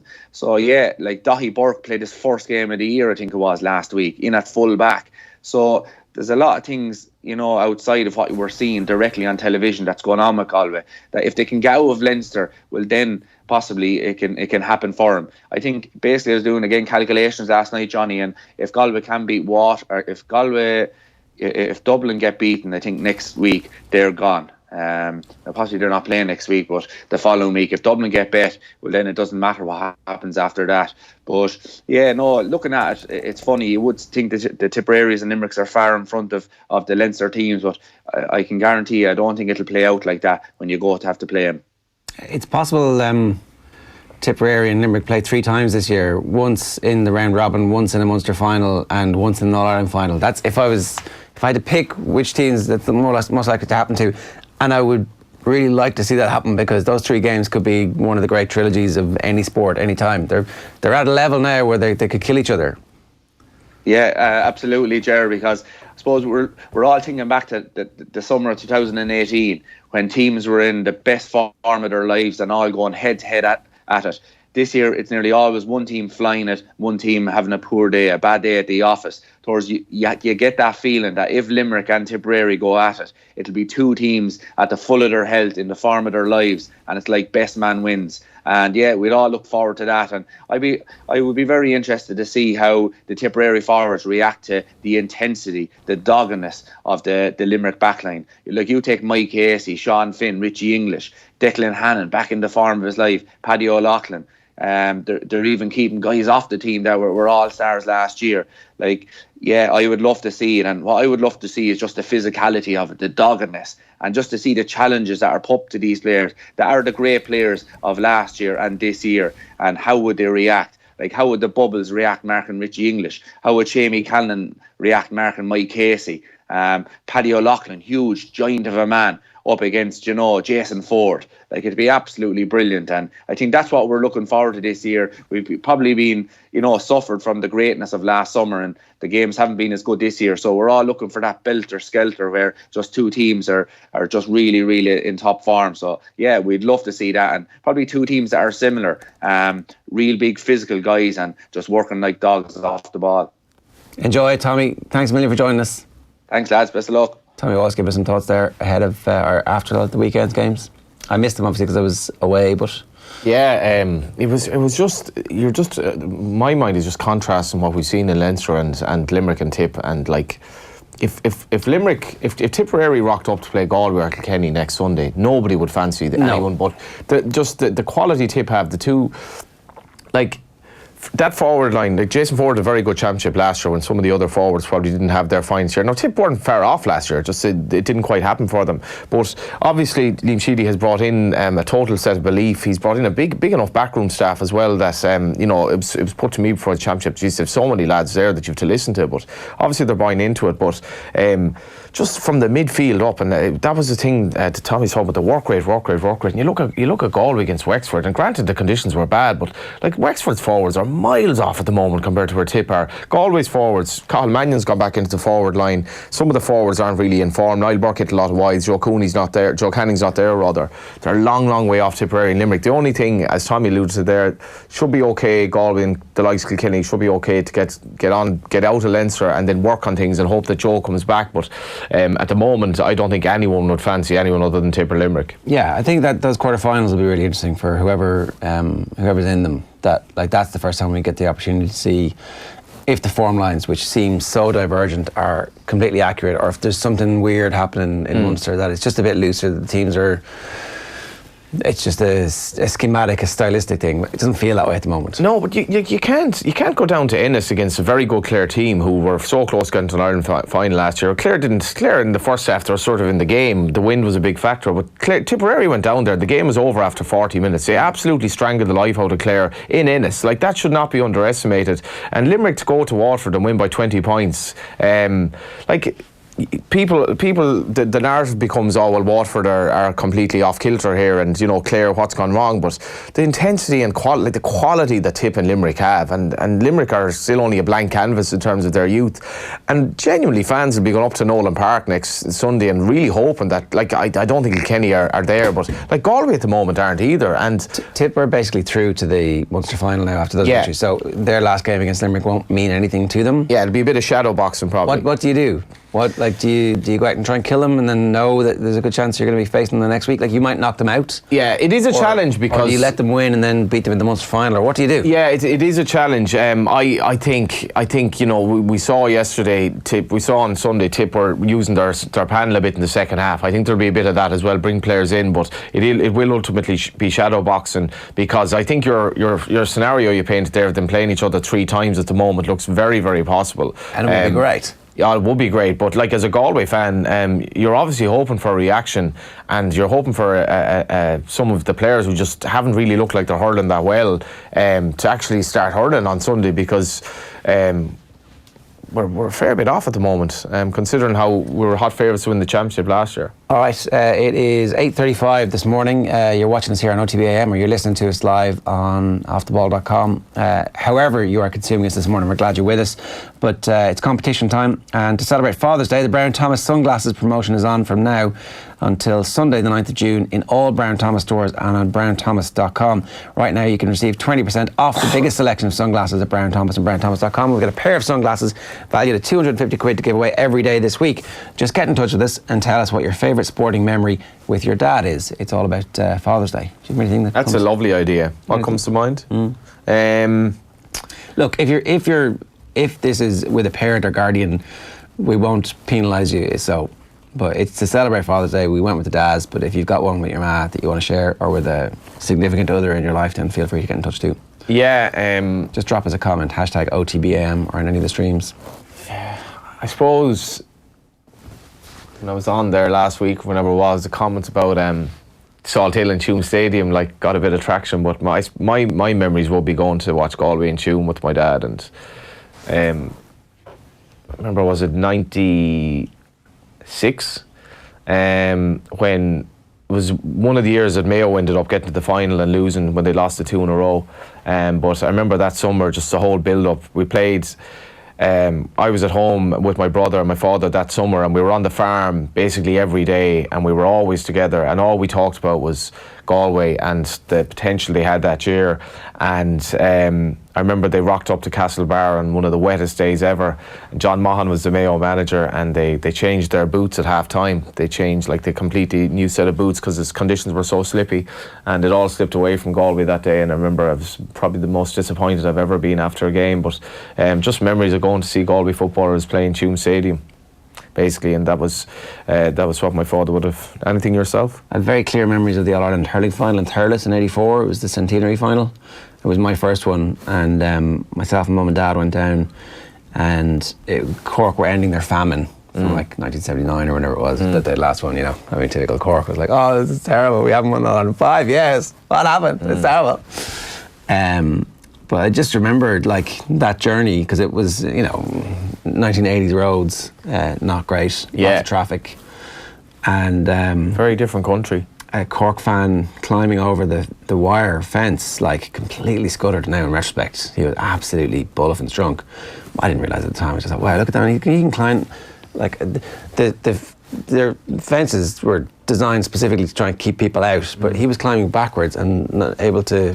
Obviously, being drunk helps. Yeah. And they hammered absolutely annihilated Offaly. And then came back the next year and won in '85. Did they beat Galway in '85? Is that right? Is that the PJ Malloy goal, or am I possibly? Galway certainly didn't win it that year anyway. My father would tell me about it as well when they went to Croke Park back in the days and everyone's sitting on the high wall at the back of the hill. Like, health and safety, how are you? Obscenely dangerous. Like, little, like you drop, you die. The 1989 All-Ireland final, two lads climbed up on top of the Nally stand and unfurled a no extradition banner. Yeah. I was like, what? Oh my God. I mean, whatever they were on, it was a bit of madness and a bit of bravery. Absolutely. Yeah, they're the things I remember from being a kid. The earliest ones I would have anyway. Yeah, it's a lovely memory because I suppose there are so many of us that were just brought into sport by either a brother or a father, and probably support the same team even now. My father and brother would have both watched Liverpool on Saturday night and celebrated as if, you know, John Barnes were playing or Ray Houghton or whoever back in the day. I was at the Brazil game that Liam Brady scored the winner, and that was the week of my birthday. I was 10 or 11. Was that Lansdowne or Dalyman? Yeah, like a really half full Lansdowne. Yeah. To watch Ireland play Brazil and beat them. But obviously, since then the crowd has swollen to 150,000. So. Indeed. Let's get Phil Egan in. We're going to talk to him next. We'll do some transfers for you a little bit later on. Kev Kilbane's going to join us a little bit later on as well. It's 8:40 this morning here on OTB AM. We spoke about Shane Long's injury a little bit in the papers. Here's Mick McCarthy speaking at his press conference about that.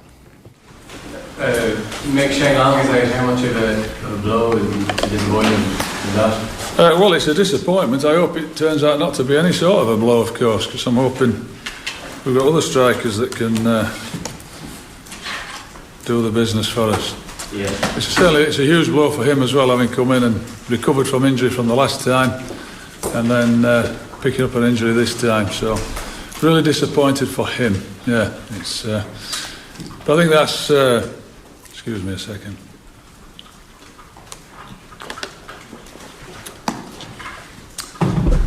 Look, it's just the way it is, so he's got to get back and get fit and hopefully be right for the next ones. Do you have any plans to call in anyone in his stead, or are you going with what you have? No, at all. No, I'm not bringing anybody else in. I've got 5-6 strikers in, so we've got plenty of ammunition as it was. Yeah.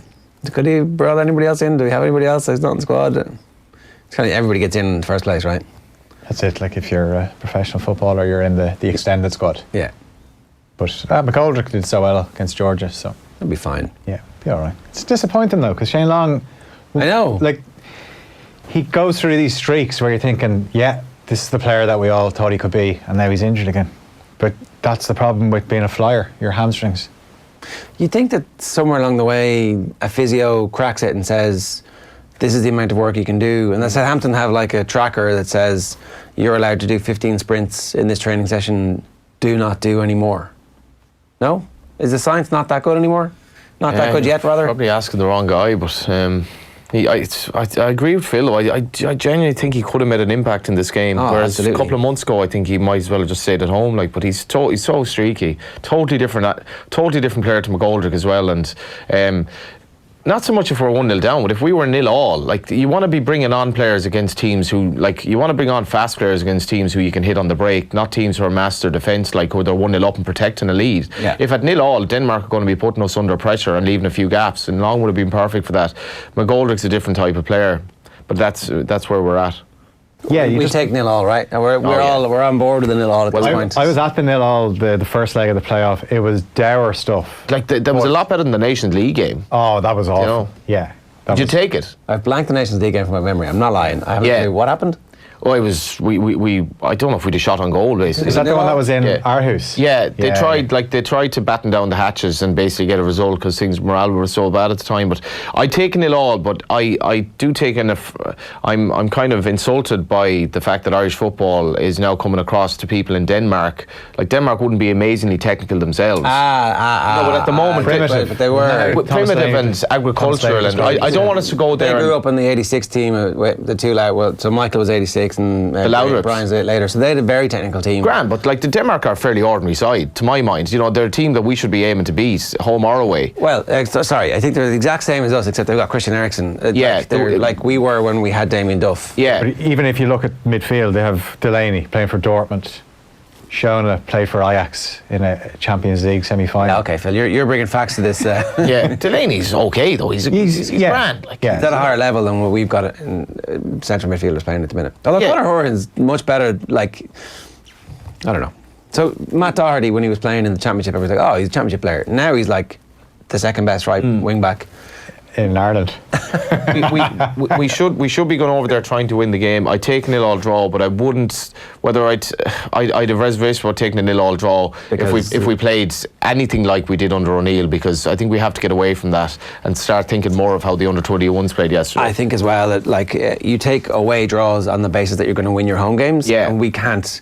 Absolutely blah blah blah. Well, we'll take the away draws and we'll win the home games and away we go. Yeah, it's not going to happen. Not at all. I'd just like to see us create a few chances over there, even if we lost, but we actually created chances and looked dangerous in attack. I'd be happy with that. Yeah, I think from set pieces we'll be dangerous, and I think that's thing Mick has worked on hugely, because O'Neill was so lacking in that regard. But it'll all be about managing Eriksson. If we manage Eriksson, it's a fairly open game in terms of. I'm not saying it's going to be mad open in terms of chances, but I don't think if we manage Eriksson, I could see us getting a result definitely comfortably enough.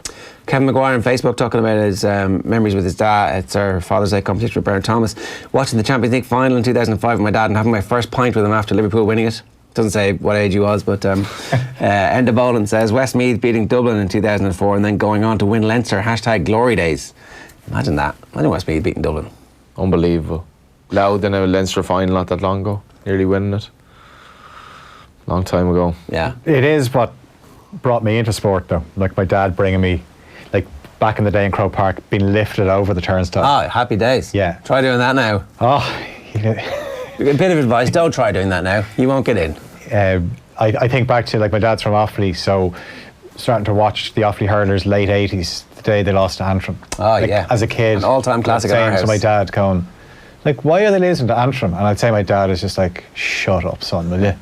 But then, such a strange coming back around that they've done the exact same thing. Yeah, at the weekend, yeah. But this wasn't a shock this time. No, it wasn't. But the redemption then was, I remember going to the 94 All-Ireland final. Oh, yeah. That was the first All-Ireland final I went to, and that was class. I was in amongst all the Limerick fans cheering for Offaly that day. It was like not great for 74 minutes, and then the last 3 minutes of the actual game were like, whoa! Unbelievable, yeah. I do remember sitting beside a Limerick, a woman from Limerick at the game last year when probably 9 points up, and I was basically like, oh, like congratulations. She's like, seriously, we're from Limerick. And I was like, come here. It was the first time genuinely in a game that I started to feel bad when Joe Canning had that free. If Galway come back here, I genuinely feel so sorry for you, because you've gone through all this. And as much as I really wanted Galway to win, I think the fact that they'd won the All-Ireland the year before and we had gotten over that hoodoo, I felt so much sympathy for the Limerick fans, because this cannot happen. He didn't deserve it. Not in the slightest. Like, they played really badly. Yeah. Even in coming back, they weren't playing really well to come back. It was... no, absolutely. It was a bit mad. Favourite sporting moment was being at Cheltenham in 2009, says Jack Quelly. A race that stands out that I watched with my father was the William Hill Trophy, in which everyone, including ourselves, was on Wichita lineman adamant. We witnessed one of the greatest rides of all time that day by AP. I totally agree, yeah. Probably my favourite McCoy ride, that are synchronised in the Gold Cup, but I thought that was possibly his best ride. Donald on Facebook says Cork against Galway 2005, myself and Dad sitting beside Dennis Irwin, not to beat for Galway that day, but a special memory as a United fan. Yeah, that was another day where Galway just didn't perform after beating the lard out of Kilkenny in the semi-finals. But looking back, I don't know if they were quite good enough either. I remember that day, Cork were a series side. Like, the Galway-Kilkenny game was absolutely nuts that year. It was like, what? 5 something to... Yeah. Was it... 5-18 to... Niall Healy got a hat-trick, I think. Ger Farragher was... Yeah. He had a particularly good game as well. Yeah, he was one of my favourite hurlers. Actually shared... I was at a wedding with him recently, and I was still making the point. I thought he was very hard done by when he was taken off the panel by Anthony Cunningham and Matty Ford, and Matty Kenny. But I think they went.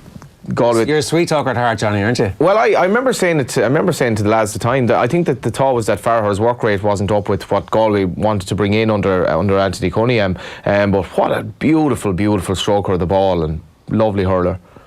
What have we got? We're going to start with Katie Taylor.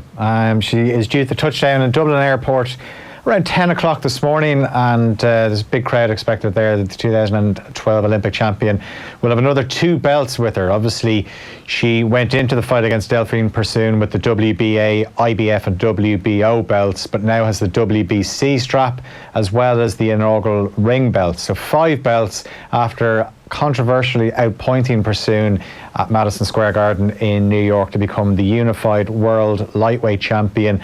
We'll hear from Katie Taylor in just a moment, but here is the moment the decision was confirmed in New York. Your winner by majority decision, and now the undisputed lightweight champion of the world, Katie Taylor. Very, very close. Yeah, keep going. Let's hear Katie. Your winner by... Very, very close fight. I thought I definitely won the earlier rounds, and then she came on very strong at the end, but I felt like I did enough at the start of the fight to win the fight, but it was very, very close. I knew it was going to be that kind of a fight. Yeah, so 2 judges gave it to her by 2 rounds, and then the other was all square. Now, I watched it back yesterday in the right state, because it was obviously on in the early After the hours. Liverpool game. Were you celebrating? I thought you were supposed to be like, training? Impartial. Oh, I thought you were going to, like, you're getting on to me. The training. Jesus.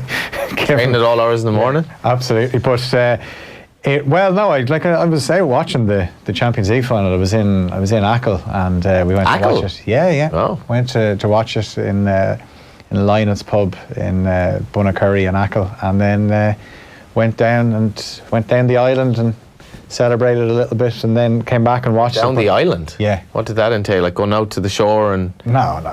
It's the way that's how they say it in Achill. Like, we'll go down the island. To me, it's just like you're just going somewhere else, like 10 minutes. Where's the island? It's down towards the beach, kind of, You're on your way down towards the beach. What did this entail?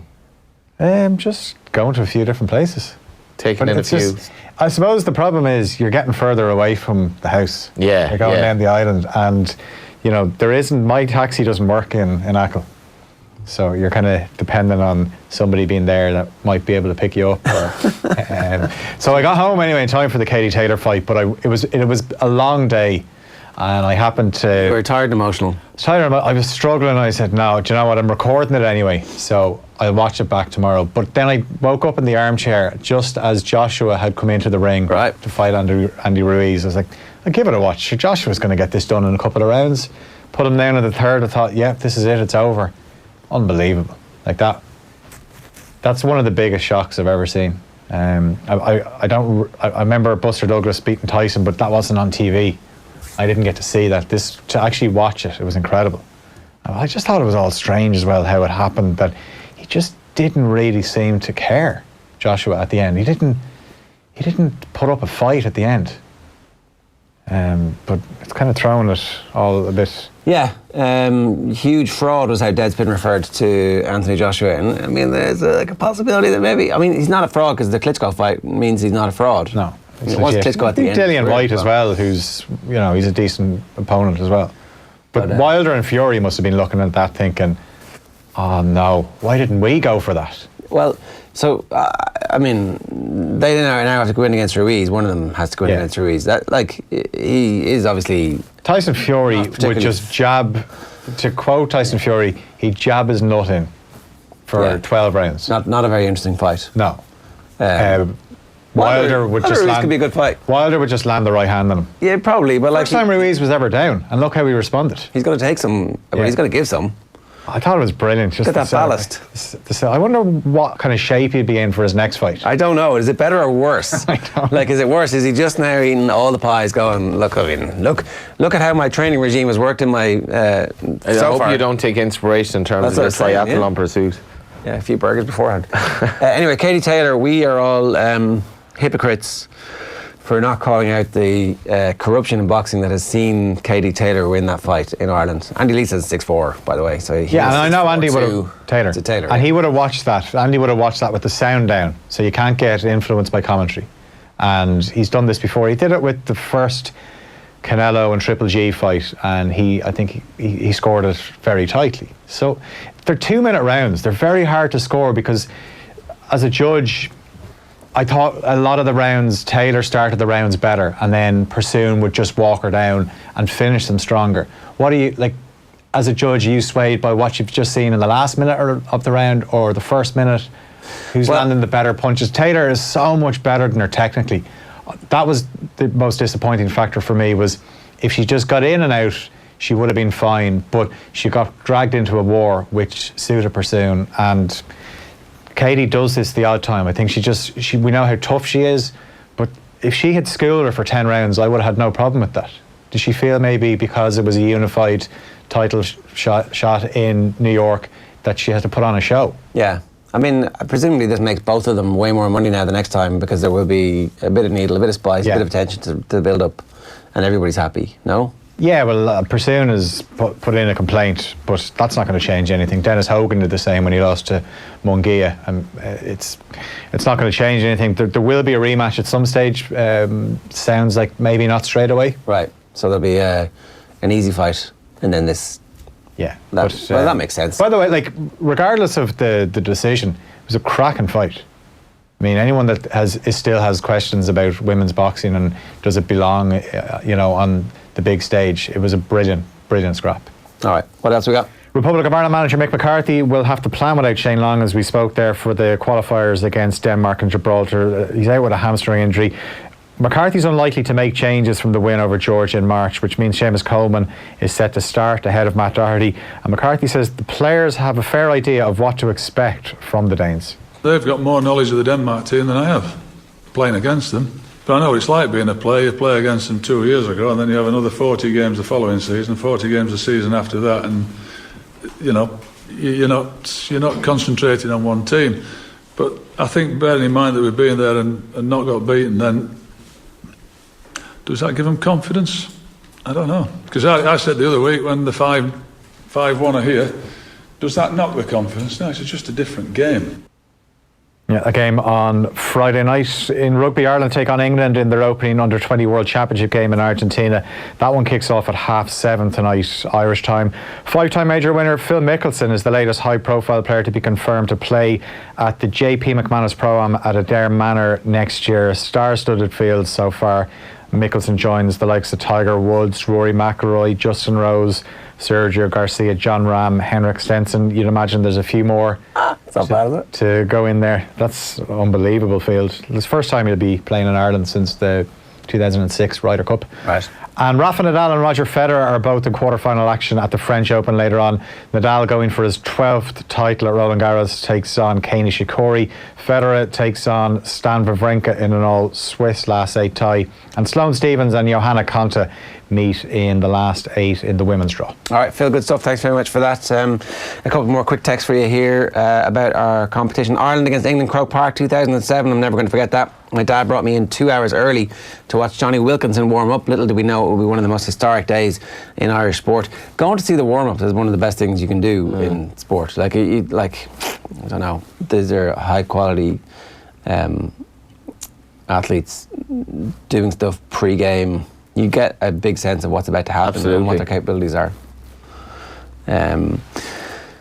Jack Mann says, down beating Kildare in 2010 to go through to the All-Ireland final, nearly win our 6th All-Ireland final from 6.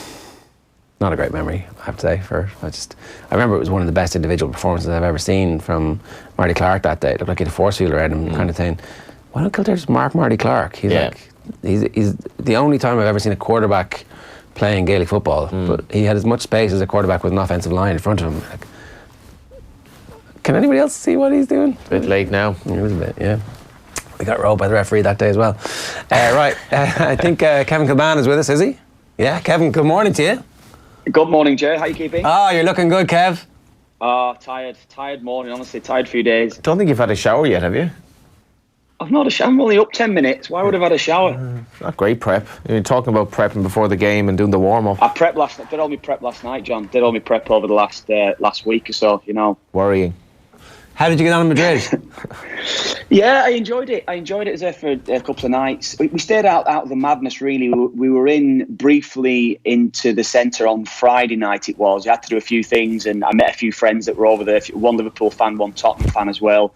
So it was nice. It was good. On the Saturday after the game, we were staying up near the airport, so we stayed out of town, really. So we ended up actually walking back from the ground. It's about 1.5 miles, 2 miles from the stadium. And then we just stayed quite local, so it was kind of low key, really. So it wasn't too bad. I saw Miguel Delaney tweeting, Madrid's such a great city; it should have the Champions League every year, every couple of years. I do feel like there should be like a rotation of few of the big major cities in Europe that just always have it, and then every 5th year there's a new city introduced to kind of try it out. But like, it makes sense to have a big European city host the final of the big European game. Yeah, it was the perfect setting. The stadium was class. The city is different class, isn't it? So that was the thing around it all. And you know what, Jay? I didn't see any trouble, and there must have been trouble. There was probably trouble in various bars, but there was nothing visible. There was nothing out of the ordinary out and about in the city when I was in, certainly on the Friday anyway. When a lot of people are arriving, get a little bit giddy, get a little bit excited. There was nothing, and I think it was controlled really well. I think, as you say, the whole city was perfect because they separated the fans. They were together in certain spells, but there was no trouble. It was perfect. Everything went really smoothly. From UEFA's point of view, they must have been cock a hoot, honestly. Yeah, no, totally. I thought that was the two separate fan zones as well, which were only about 10 minutes apart, but far enough for everybody to go, this is where you're going to congregate, this is where you're going to congregate, and it just seemed like everybody was kind of happy to be there. The atmosphere I thought was a little bit funny in that after the goal went in, the Spurs fans found their full voice and were in full voice up until the 87th minute. The Liverpool fans seemed to me to get nervous after the goal went in and kind of I don't know. They just weren't as lively as I anticipated them being. Yeah, it was a strange game though, Jay, wasn't it? And I mean, I said it. I think it was on to Nathan around it. And whether the heat had anything to do with it, I was pitch side probably half an hour before kickoff, and it felt to me like it was. It was a little bit like, were you in Lille a couple of years ago for the Lille game where it felt a bit like that? I thought it was really hot, obviously really hot, but it just felt really humid and nowhere in the ground. That's what it felt like to me when I was pitch side. Now, whether or not that had anything to do with it, but the pace on the game certainly wasn't there, and I think the way that Liverpool played didn't help their own fans, and I think that created that little bit of nervousness. The way that they sat very deep, they allowed Tottenham to gain momentum. I think it was the first side since Mourinho's team in 2010 to win a Champions League final without having more possession, and that's what I think set in within the side. I think the major one I think throughout was there was no bookings. It was the first ever Champions League final with no bookings. Wow, I didn't notice. That was the one, Jer, I thought, because there was no pace in the game. There was no real pace in the middle of the pitch, so there was no real closing down. The way that both sides play, we've all seen Liverpool and Tottenham, the pace that they play at, the intensity they play at, the how good both sides are at closing down. There was no silly fouls, or there was hardly any silly fouls, and I think that was why. I think that's why it played into Tottenham's hands, I think, throughout the game, that they were able to keep the ball when you had Harry Winks that was sat there controlling midfield. But Tottenham lacked in the last third. If Tottenham just had one key pass in the game, Tottenham could have opened up Liverpool. But it was down to Van Dijk and Alisson that won them the game, the two major signings. And I think that's what created that nervousness with Liverpool supporters, Yeah, but the Spurs fans definitely were the one driving their team on. It just felt like that. So why didn't they have one key pass? What was the lack of quality? Was that Dele Alli not playing well? Was it is it down to just a couple of key individuals? Is it down to Harry Kane not being fully fit? Probably a little bit of everything. I was disappointed with Christian Eriksen because there's so many times he had the ball with so much space and just sloppy passes, just giving the ball away needlessly, I felt. And that happened so often, whether that was Ali, whether that was Eriksen, particularly in the first half as well, even for the first hour, I thought, when they were getting into really good areas and a simple forward pass, a simple ball in behind Liverpool's defence, because Liverpool's defence, I was saying before, they played very, very narrow. They did play high at times, but they dropped deep as a team, if you know what I mean. I'm saying the back four weren't necessarily squeezing the midfield on like they normally do, where they just play so high. The two fullbacks from Liverpool tucked in. They were allowing Danny Rose and Kieran Trippier just to play so high and wide, but Tottenham's quality was lacking. And I said those key moments in the final third when I was saying it was a simple pass, even if it was a simple pass, not necessarily to break in behind Liverpool, if it was a simple sideways pass, giving it away, and whether that was the ball, I don't know, a new ball and things like that. I'm making excuses for them. It's excuses that a manager would come out with, but it was so poor from Tottenham when they got into key areas. Yeah, I think the 3-week break, the weather, the early goal, all had a big impact on this, and definitely.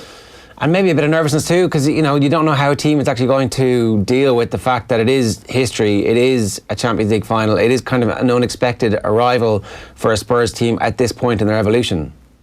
That nervousness as well, even from Liverpool, with what's happened to them over the last couple of years. And if you look last season when they played against Real Madrid, the pace that they started the game at, how well they closed Real Madrid down, denied them any space, started to create chances off the back of that was never there. Now, getting that early goal certainly helped them, and whether that was a mindset, we'll get that early goal right. Let's be a bit more disciplined. Let's use the conditions or play to the conditions a little bit. Really, let's not go chasing the game. Let Tottenham come at us. We will then be able to pick them off with the quality we've got.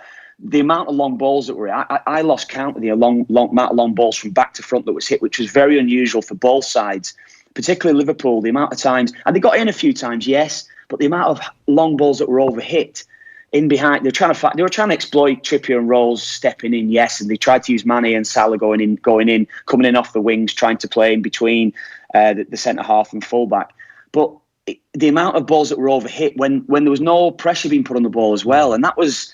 The game lacked quality. The game did lack quality in so many ways, but it was a change of tactic for Liverpool more than anything. And I think Tottenham played controlling the game. Yes, they did, but it was definitely a change of tactic for Klopp. And I think that might have been just to try to contain emotions and not get too caught up with the whole Champions League final buzz. Which ultimately you have to say works for them. From a Liverpool perspective, it did exactly what it was supposed to do. It didn't make the neutrals happy, but it's going to make Liverpool happy. It's history for them, and it's this massive building block now in what could become a dynasty from a Liverpool perspective, because you've got the management, you've got the ownership, you've got a group of players, some of whom are just the right age, some of whom are really quite young still. Everything is there for them now to become one of the best sides in Europe over the next 5 seasons. It doesn't feel like this is a fluky smash and grab or the end of a team, or they're just reaching their peak. It's like, no, this is them. They're announcing their arrival and they're here to stay. Yeah, they deserve the trophy. The last 2 years, particularly the last 18 months, the way that they've played, how good it is to watch, yes. How good they've looked at the back, bringing in Alisson across the summer as well as stabilised them goalkeeping wise.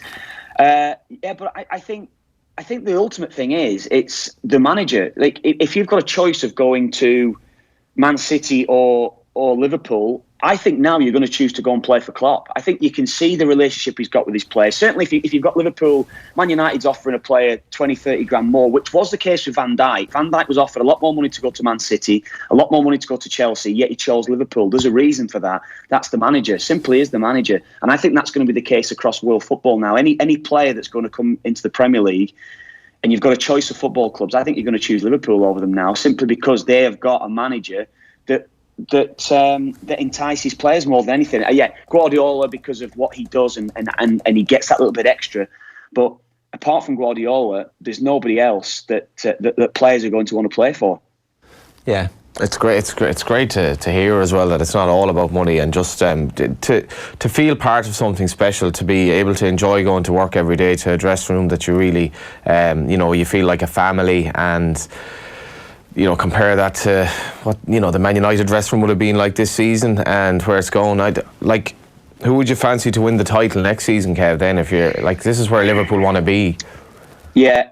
Liverpool probably need to make 1 or 2 more signings, perhaps, but you couldn't rule Liverpool out beating Man City next season. And I just think as well, what will be gathered around Man City next season, if City are still in Europe or if they're excluded from Europe, whichever way it's going to be, there'll be questions constantly asked of that team, and that'll set in around the club. And I think Liverpool have to be favourites now. Liverpool will be. Well, I wouldn't say the favourite simply with the squad, but Liverpool will be a strong bet given what will happen and what is about to happen, I think, over the next year at Man City. I do. I think it's going to have a negative effect on the team. Those constant questions asked of Mourinho will add stress to him. I'm convinced of that. Liverpool are in the right place. They've done things right. You mentioned the owners. Everything's been done right at Liverpool.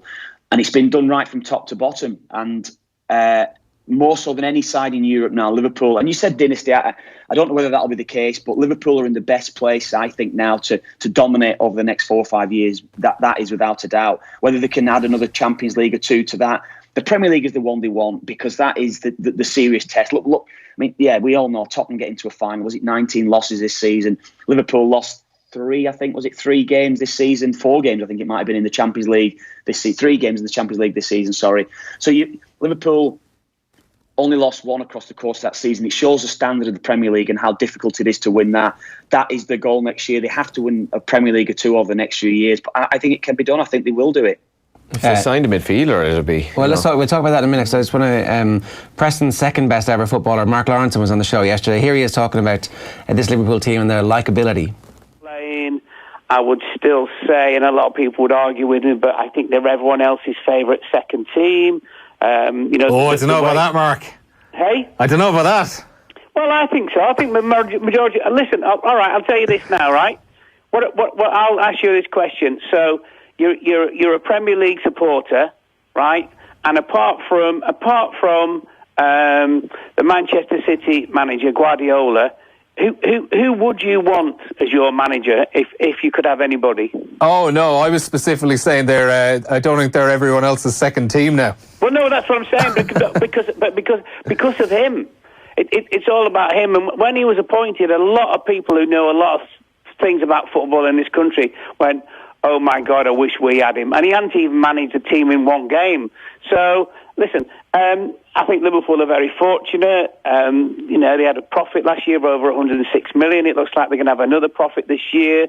He's waited for players as well. He's identified the players that he's wanted. But the biggest thing for me with Jurgen Klopp is he has made every single player better. Now, any level that's an achievement, but at the very, very top, that is a massive achievement, and he's just a fantastic manager. I've seen him at Melwood a few times, just with the people, who kind of, the receptionists, the cleaners, everybody, anyone in there, and he's just a people person, and he really does get the club, and the supporters get him, and it's a big thing on Merseyside. That. So you're your second favourite team too, Kev? I wouldn't necessarily say that. Was Laura on Skype yesterday? No. Oh, that's really, if we get Laura on Skype, that would be the ultimate, I think, really. Someone's going to have to go around his house. Next time you're over there, you can call in his house and say, "This is how this works. Here's the button." Yeah, I'll try and set him up. If we get Laura on Skype, that would be gold every day. Yeah. No, I don't think they're everyone. The Klopp issue is massive, though. The one that he's touched, and we know that. We know that is the case. That I think he'll be everyone's second favourite side if you're a player. If you're a professional footballer now and you're doing well and Liverpool come in for you, you will be desperate to go and play for him. So who is the central midfielder? We've been talking about this. Who is the central midfielder that's going to fix that issue of them not being able to control a game? Because you've seen Klopp change the style of play. It's iterative. It's been better the whole way along. So he must have been thinking, actually, the right thing for us to do in that second half is take the sting out of the game, keep possession, look at the players we have, wait for an opportunity to arise. Where do you get that player? Like, is there someone like that in the Premier League? Is there someone like that on their team at the moment that they just need to grow into the role a bit more? What's the story? I'm trying to think. You'll probably throw some names at me there as well. But Naby Keita had come into the club to try and provide the team with the burst from midfield to attack, the one that was able to get forward, the one that was able to ball carry. And it hasn't really worked out the way that many probably expected him to work out. He's not necessarily been a regular across the course of this season, and it's always been back to the tried and trusted of Jordan Henderson, James Milner. Jordan Henderson has done amazingly well, particularly in the last probably 8 to 10 games of the season. But Liverpool have constantly played on momentum. I think Klopp has recognised that he's not got players that can control the midfield, so he's at times he's bypassed. We saw at the weekend he was actually bypassing that midfield because he didn't necessarily trust the players that were able to control the game. I think Fabinho has been a very good signing for Liverpool, able to break up play, given a little bit of protection at times to the back four, but also he just gives it simple. He's not a player that's necessarily going to be able to step in and be that creative. And the two players that's playing ahead of him, whether it's Henderson, whether it's Milner, whether it's Wijnaldum, Keita, they're all runners essentially, aren't they? Milner's able to hold on to the ball really well, but he's not necessarily going to be able to find a killer pass. If he does, it's very it's not on a regular basis. So yeah, I don't know some of the names that you've got. I mean, some of the names that you'd ever produce, I'm sure Klopp's going to vet them. He's going to make sure that they're the right character to go into that club that's going to be able to handle the way that they play without the ball first and foremost. That is the main thing. And there aren't too many players, I think, around that are able to buy into everything. I think that Klopp's that Klopp would bring and have the quality as well, or have more quality than Liverpool's midfield. Yeah, no, it's a fair point. Fabinho is only 25. It is the end of his first season. Is he somebody who evolves and develops and gets better, or is he the finished product now? That's what you're going to get from him for the next 5-7 years. Yeah, I think so. At times, he's been able to control the game from midfield in certain matches when he's not been playing against real quality opposition. But I think it's his game. He breaks things up really well, particularly in the really big games. If you watched him in that Barcelona game, went into Messi earlier on. He stops the flow of the real good side when they're starting to gain momentum in games, and he will be key in the big Champions League games, the big Premier League games when they're playing against Man City and maybe Tottenham and the better sides over the next few years.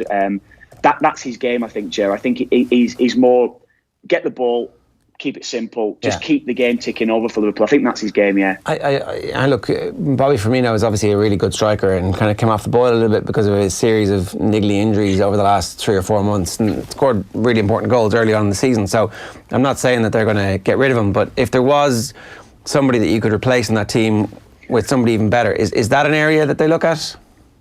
It's probably an area as well. I mean, even the likes of the players that he's had to bring in, Divock Origi.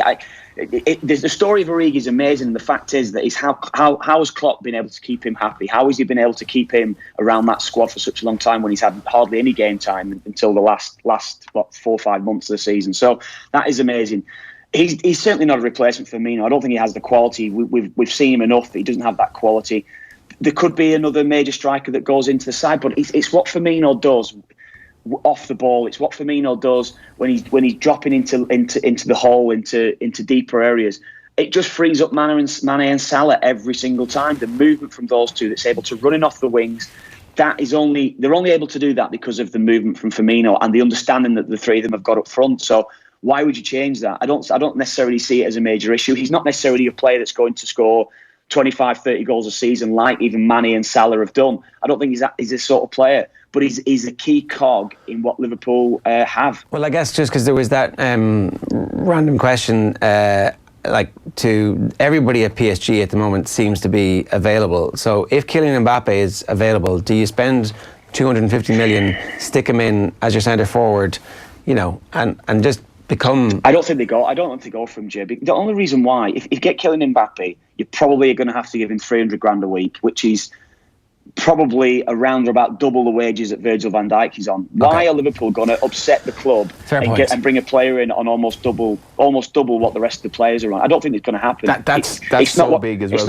It's not what Klopp set up, is it? It's not how the club's set up. That would just upset everything. I think like Rabiot is a player that definitely comes to mind in that. Like if you're talking to somebody from PSG, he's to my mind he's exactly the player they don't have, but his off the pitch situation, would he be the guy to be in the dressing room? You look at the involvement of his mother this season. Seriously good player though, and just exactly the player they don't have to my mind. Yeah, Rabiot. What do you think? Do you think Rabiot's got that much quality though? When you've seen him though, yeah, Johnny, yeah, and he's young as well. He's just. He's another that plays with high energy. Probably hasn't fit into the PSG way because of how that club's been run, and maybe the players that's at the very top of the food chain in that dressing room have controlled the whole club in many respects. Certainly can control the playing side of it. So maybe you're right on that one. Maybe it might be someone that we're not necessarily thinking of that's going to be able to come in and be a superstar. I don't think Klopp. Yeah, Van Dijk has turned into be a superstar, the very best in world football defending wise. And we've said it this season. We're asking questions: will Van Dijk go on to be one of the best? And I've said it constantly. Potentially, yes. Look at his performance on Saturday on that big occasion. Yeah. But even Van Dijk was still a risk with the money that they paid for him. He's coming from Southampton. He's not necessarily coming from Real Madrid or Barcelona. He's not come in with a massively huge reputation on the world scene, and that's it. That's what Klopp's used to go for. I had no idea about this, but I've just reading that Rabiot is actually quite strongly linked with Liverpool because he's on a free. And you knew that, Johnny. Come on, who are you kidding here? Come on. When I was reading on him this season, his situation at PSG has been so bizarre. He's basically just made himself unavailable, and he's just kind of down tools mid-season. And his mother's like kind of a key role in she's often in the media. She seems to be half looking after him. He's 23 years of age, but seemingly he's linked with Man United and Liverpool. But I could definitely. He's a good player, Johnny. But he's a good player. But I don't necessarily put him immediately ahead of what Liverpool have got in midfield. He's not a massively creative player. He's not a player that's. Verratti controls that midfield at PSG. He's a much better footballer, but Verratti has from what we hear, he's a bit of a party boy. Loves a fag, loves a beer, and he's not necessarily the most professional of players. And I think that's maybe one thing that will go against him. Is there any point in checking with Real Madrid to see if Luka Modric is at the end of the road there? And Luka Modric is somebody who you play 20 games next season. You know, you don't play him week in, week out in the Premier League, but for big games. Like, remember the last season that the French midfielder at Chelsea, they used him only in the Champions League games in his last season, who won the World Cup in the good team. Oh my God, I can't believe it. How am I forgetting Makelele. Makelele, yeah. So the last season that Makelele played, he basically only played in the absolutely massive games. Modric isn't quite at that stage of his career just yet, but he's not far away from it. Is that worth a while? Like, just to kind of, to be able to... Do you know what I think as well, Jay, with that, good sign. Players have been linked with moves to Premier League. Modric and Rakitic, and Toni Kroos was linked as well, but Kroos has signed a new contract, I think, at Real Madrid. Yeah. But, do you know what, Jay? I think it's how Liverpool train. You're not necessarily, like, if you sign a player like that, you may be having to say, well, you might have to have a bit of a rest day in training. You're not necessarily going to have to be at full tilt every day.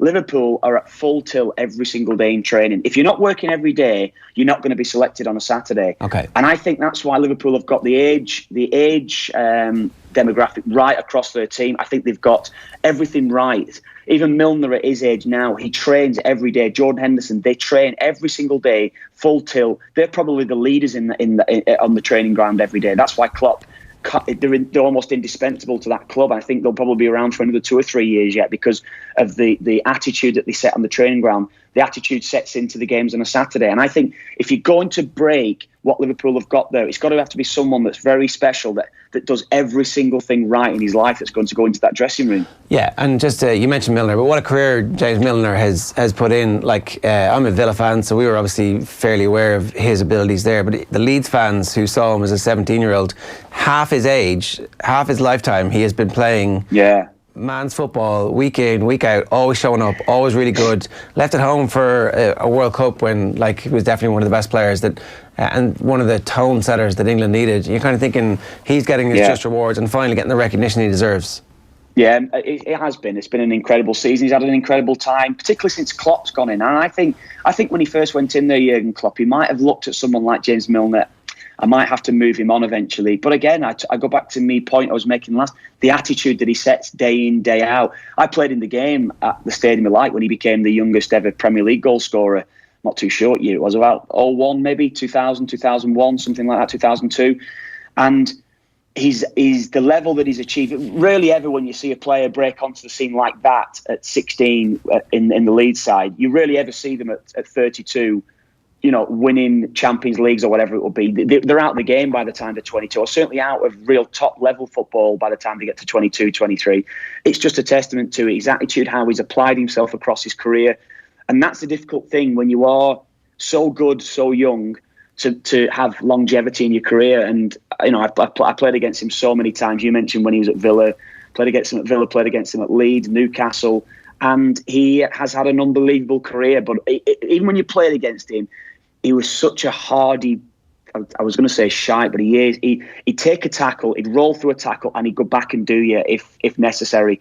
He can mix it, he can play, and he has every single attribute to his game that's now a modern day top class pro or top class professional. Yeah, seems like a good person too. Kev, we'll let you go. Thanks a million for joining us this morning. Good stuff. Well done. Cheers. Thanks a million. Have a shower. I will do. Just for you. All right, loads of comments coming in, loads of competition entries coming your way. Conor McKeown on Facebook, family memories with my dad in the terraces. McKeown, the journal? I don't think so, I think it's a different one. No, I don't think so. With my dad in the terraces, Lansdowne Road, 1993, Ireland versus England, watching Mick Galway score possibly his most famous try and inspire Ireland to a great win, great memories. If Conor McKeown was entering, it would have been a Dubs memory, right? Yeah, I'd say the you know, in those days when Ireland invariably didn't beat England, I'd say to those Five Nations games in the old Lansdowne must have been like some atmosphere, in fairness, like, and it was just raucous, you know. And well, you were legitimately allowed to invade the pitch, and no one batted an eyelid. It was positively encouraged. And it was in the middle of the game when we scored a try. Yeah, it wasn't even the end. Yeah, it's like 20 minutes left here, we're about 5 points up. What the hell? Great. And Ireland traditionally didn't finish off games very well in those days. No. But yeah, like great times. The old Lansdowne Road was a fairly special place in its old way. Watching Longford Miners beat Meath Miners in the Leinster final in Croke Park, says Kevin Kane on Facebook. Memories like that with your dad is hard bet, considering we don't win anything too often. That must be pretty amazing. Absolutely. You think about it, because like you're not there for the big game, you're there for the minor game. So you're there like 11 o'clock in the morning eating your sandwiches going, geez, maybe today's the day. Ham sandwiches, with the cold flask. in the stadium because there's no life to it just yet. Yeah, and his dad's obviously a proper fan. Bought my dad 2 tickets to South Africa against Ireland in the November series several years ago. He brought his dad, my granddad. He said it was the first time he saw his own dad cry, says Dan on YouTube. So, well, he's a contender for me if we're going to go on the quality of the anecdote. I think he should be a contender there, Dan. Isle Cody says, on literal Father's Day 2 years ago, my dad asked would I go to a tip game with him. We did go to the game together, as in same stadium, not seated together though, as I thought. At one point, as my seat got soaked, he waved down and from the dry seat, and then I realised he was in fact indicating not a hello, but that I was to keep the programme dry. I did bitterly record the incident to use it as next significant birthday. Dad's being, I'm going to get the good seat. I didn't used to have sympathy for that, now I have a lot of sympathy for that. What would this be in a competition to win a pair of shades? When Galway beat Tipperary in the semi-final 2 years ago, whatever tier I was in Croker. No, you were in eating the prawn sandwiches. Top? No. Anyway, in celebrating... no, I wasn't in the box. I can't remember where I was. Doesn't matter. Maybe I was, I don't know. Anyway, celebrating Joe's, that unbelievable point from Joe at the end, like roaring... to the Galway fans, the terrace below, my shades fell off. So it was a strange situation. It was and they were probably pretty expensive shades, I think, that I was wearing at that time anyway, not anymore maybe, but I remember thinking, I got to alert someone down there to get me the shades, but the game wasn't over, and Bubbles missed a shot to level. So then waited for the game to be over, and then just threw my programme down, make sure it was a celebrating Galway fan, hit him in the head of the shoulder, and it's just like, my shades, and I got them back. He threw them back up and I collected them. Wow. Great fun. I wouldn't advise doing any of that with the shades as you win off Brown Thomas, but anyway. No, definitely not. We are celebrating Father's Day. The Brown Thomas sunglasses promotion is on from now until Sunday the 9th of June in all Brown Thomas stores and on brownthomas.com. Right now you can get 20% off the biggest selection of sunglasses at Brown Thomas and of course on their website brownthomas.com, and we've got a pair of sunglasses valued at 250 quid to give away every day this week. We're asking you for your favourite sporting memory with your dad. We're going to run this all week. Today's winner is Ian Wise, who says the old Lansdowne Road for soccer matches. We'd to get behind the wall at the South Terrace, Dad would bring a table with screw-in legs of different lengths in the front and back so we could see over the wall. Best view in the house. Italian 90 home qualifiers were special also. Ah, lovely. You're walking through the turnstiles with a table. It's nice for the young guys, they can't see. On you go, no problems. Simpler times. Yeah, it's class. Them games, of course, always no floodlights.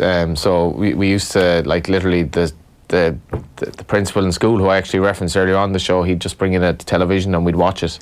And then I remember sometimes at half time school would be over, so Daddy would come in, collect us, rush us back to watch the second half at home on a TV that quite possibly you had to bash in the top to get it was just getting old, and a giant brown box. Yeah, and it was you had to bang it because it went grey, and it was literally like Father Tate, you just banged it to get it going again, and no lights in Lansdowne in those days. I remember getting told to shut up during one of the games because I was talking about what was happening a bit too much. By your dad? No, in school. Oh yeah. We were in secondary school watching those the qualifiers for 92 and 94. That was great. When the floodlights came in, it was like, shite. Yeah. We have to go to proper school all day. Yeah. Okay, some transfer talk. You to tell me whether or not this is going to happen or not going to happen. Good idea, bad idea. This is our new transfer merry-go-round. Watford boss Javi Garcia is under consideration to replace Maurizio Sarri as the Chelsea manager if the Italian, as expected, leaves Stamford Bridge to take over at Juventus. Juve are set to give Sarri a 3-year deal worth €7 million per season. Good idea or bad idea that they get Javi Garcia in? Like Garcia, yeah. I think he's done a very good job. They just missed out in the top 10 finish this season. Obviously things went a bit awry in the cup. I feel a bit sorry for Sarri because I don't know if they've bought into him at Chelsea, but at the same time, I don't think they've had a particularly bad campaign. So, slightly on the fence. He's got to go. Because he's lost the dressing room to a point where... Yeah, he will go. I do feel a bit sorry for him. I mean, absolutely. Remember the wave of optimism about how he had them playing at the start of the season, soon forgotten, in a dressing room in which Hazard probably had big personalities. I feel sorry for him. Madrid to push for Hazard. Real Madrid are going to seek to make a final push to sign Hazard for 120 million. They're signing a representative to London to meet with the Chelsea director Marina Goranovskaya. Yeah, I couldn't not want Hazard if I were a Madrid fan. Yeah, I think he's a top player and different to anyone really with his low centre of gravity and the way he does things. Yeah, I think that'll definitely happen. Good idea. Yep. Pogba back. Juventus want to re-sign Manchester United and France midfielder Paul Pogba. He's 26. 26-year-old spent 4 years at the Serie A club between 2012 and 2016. This is Sky Italia.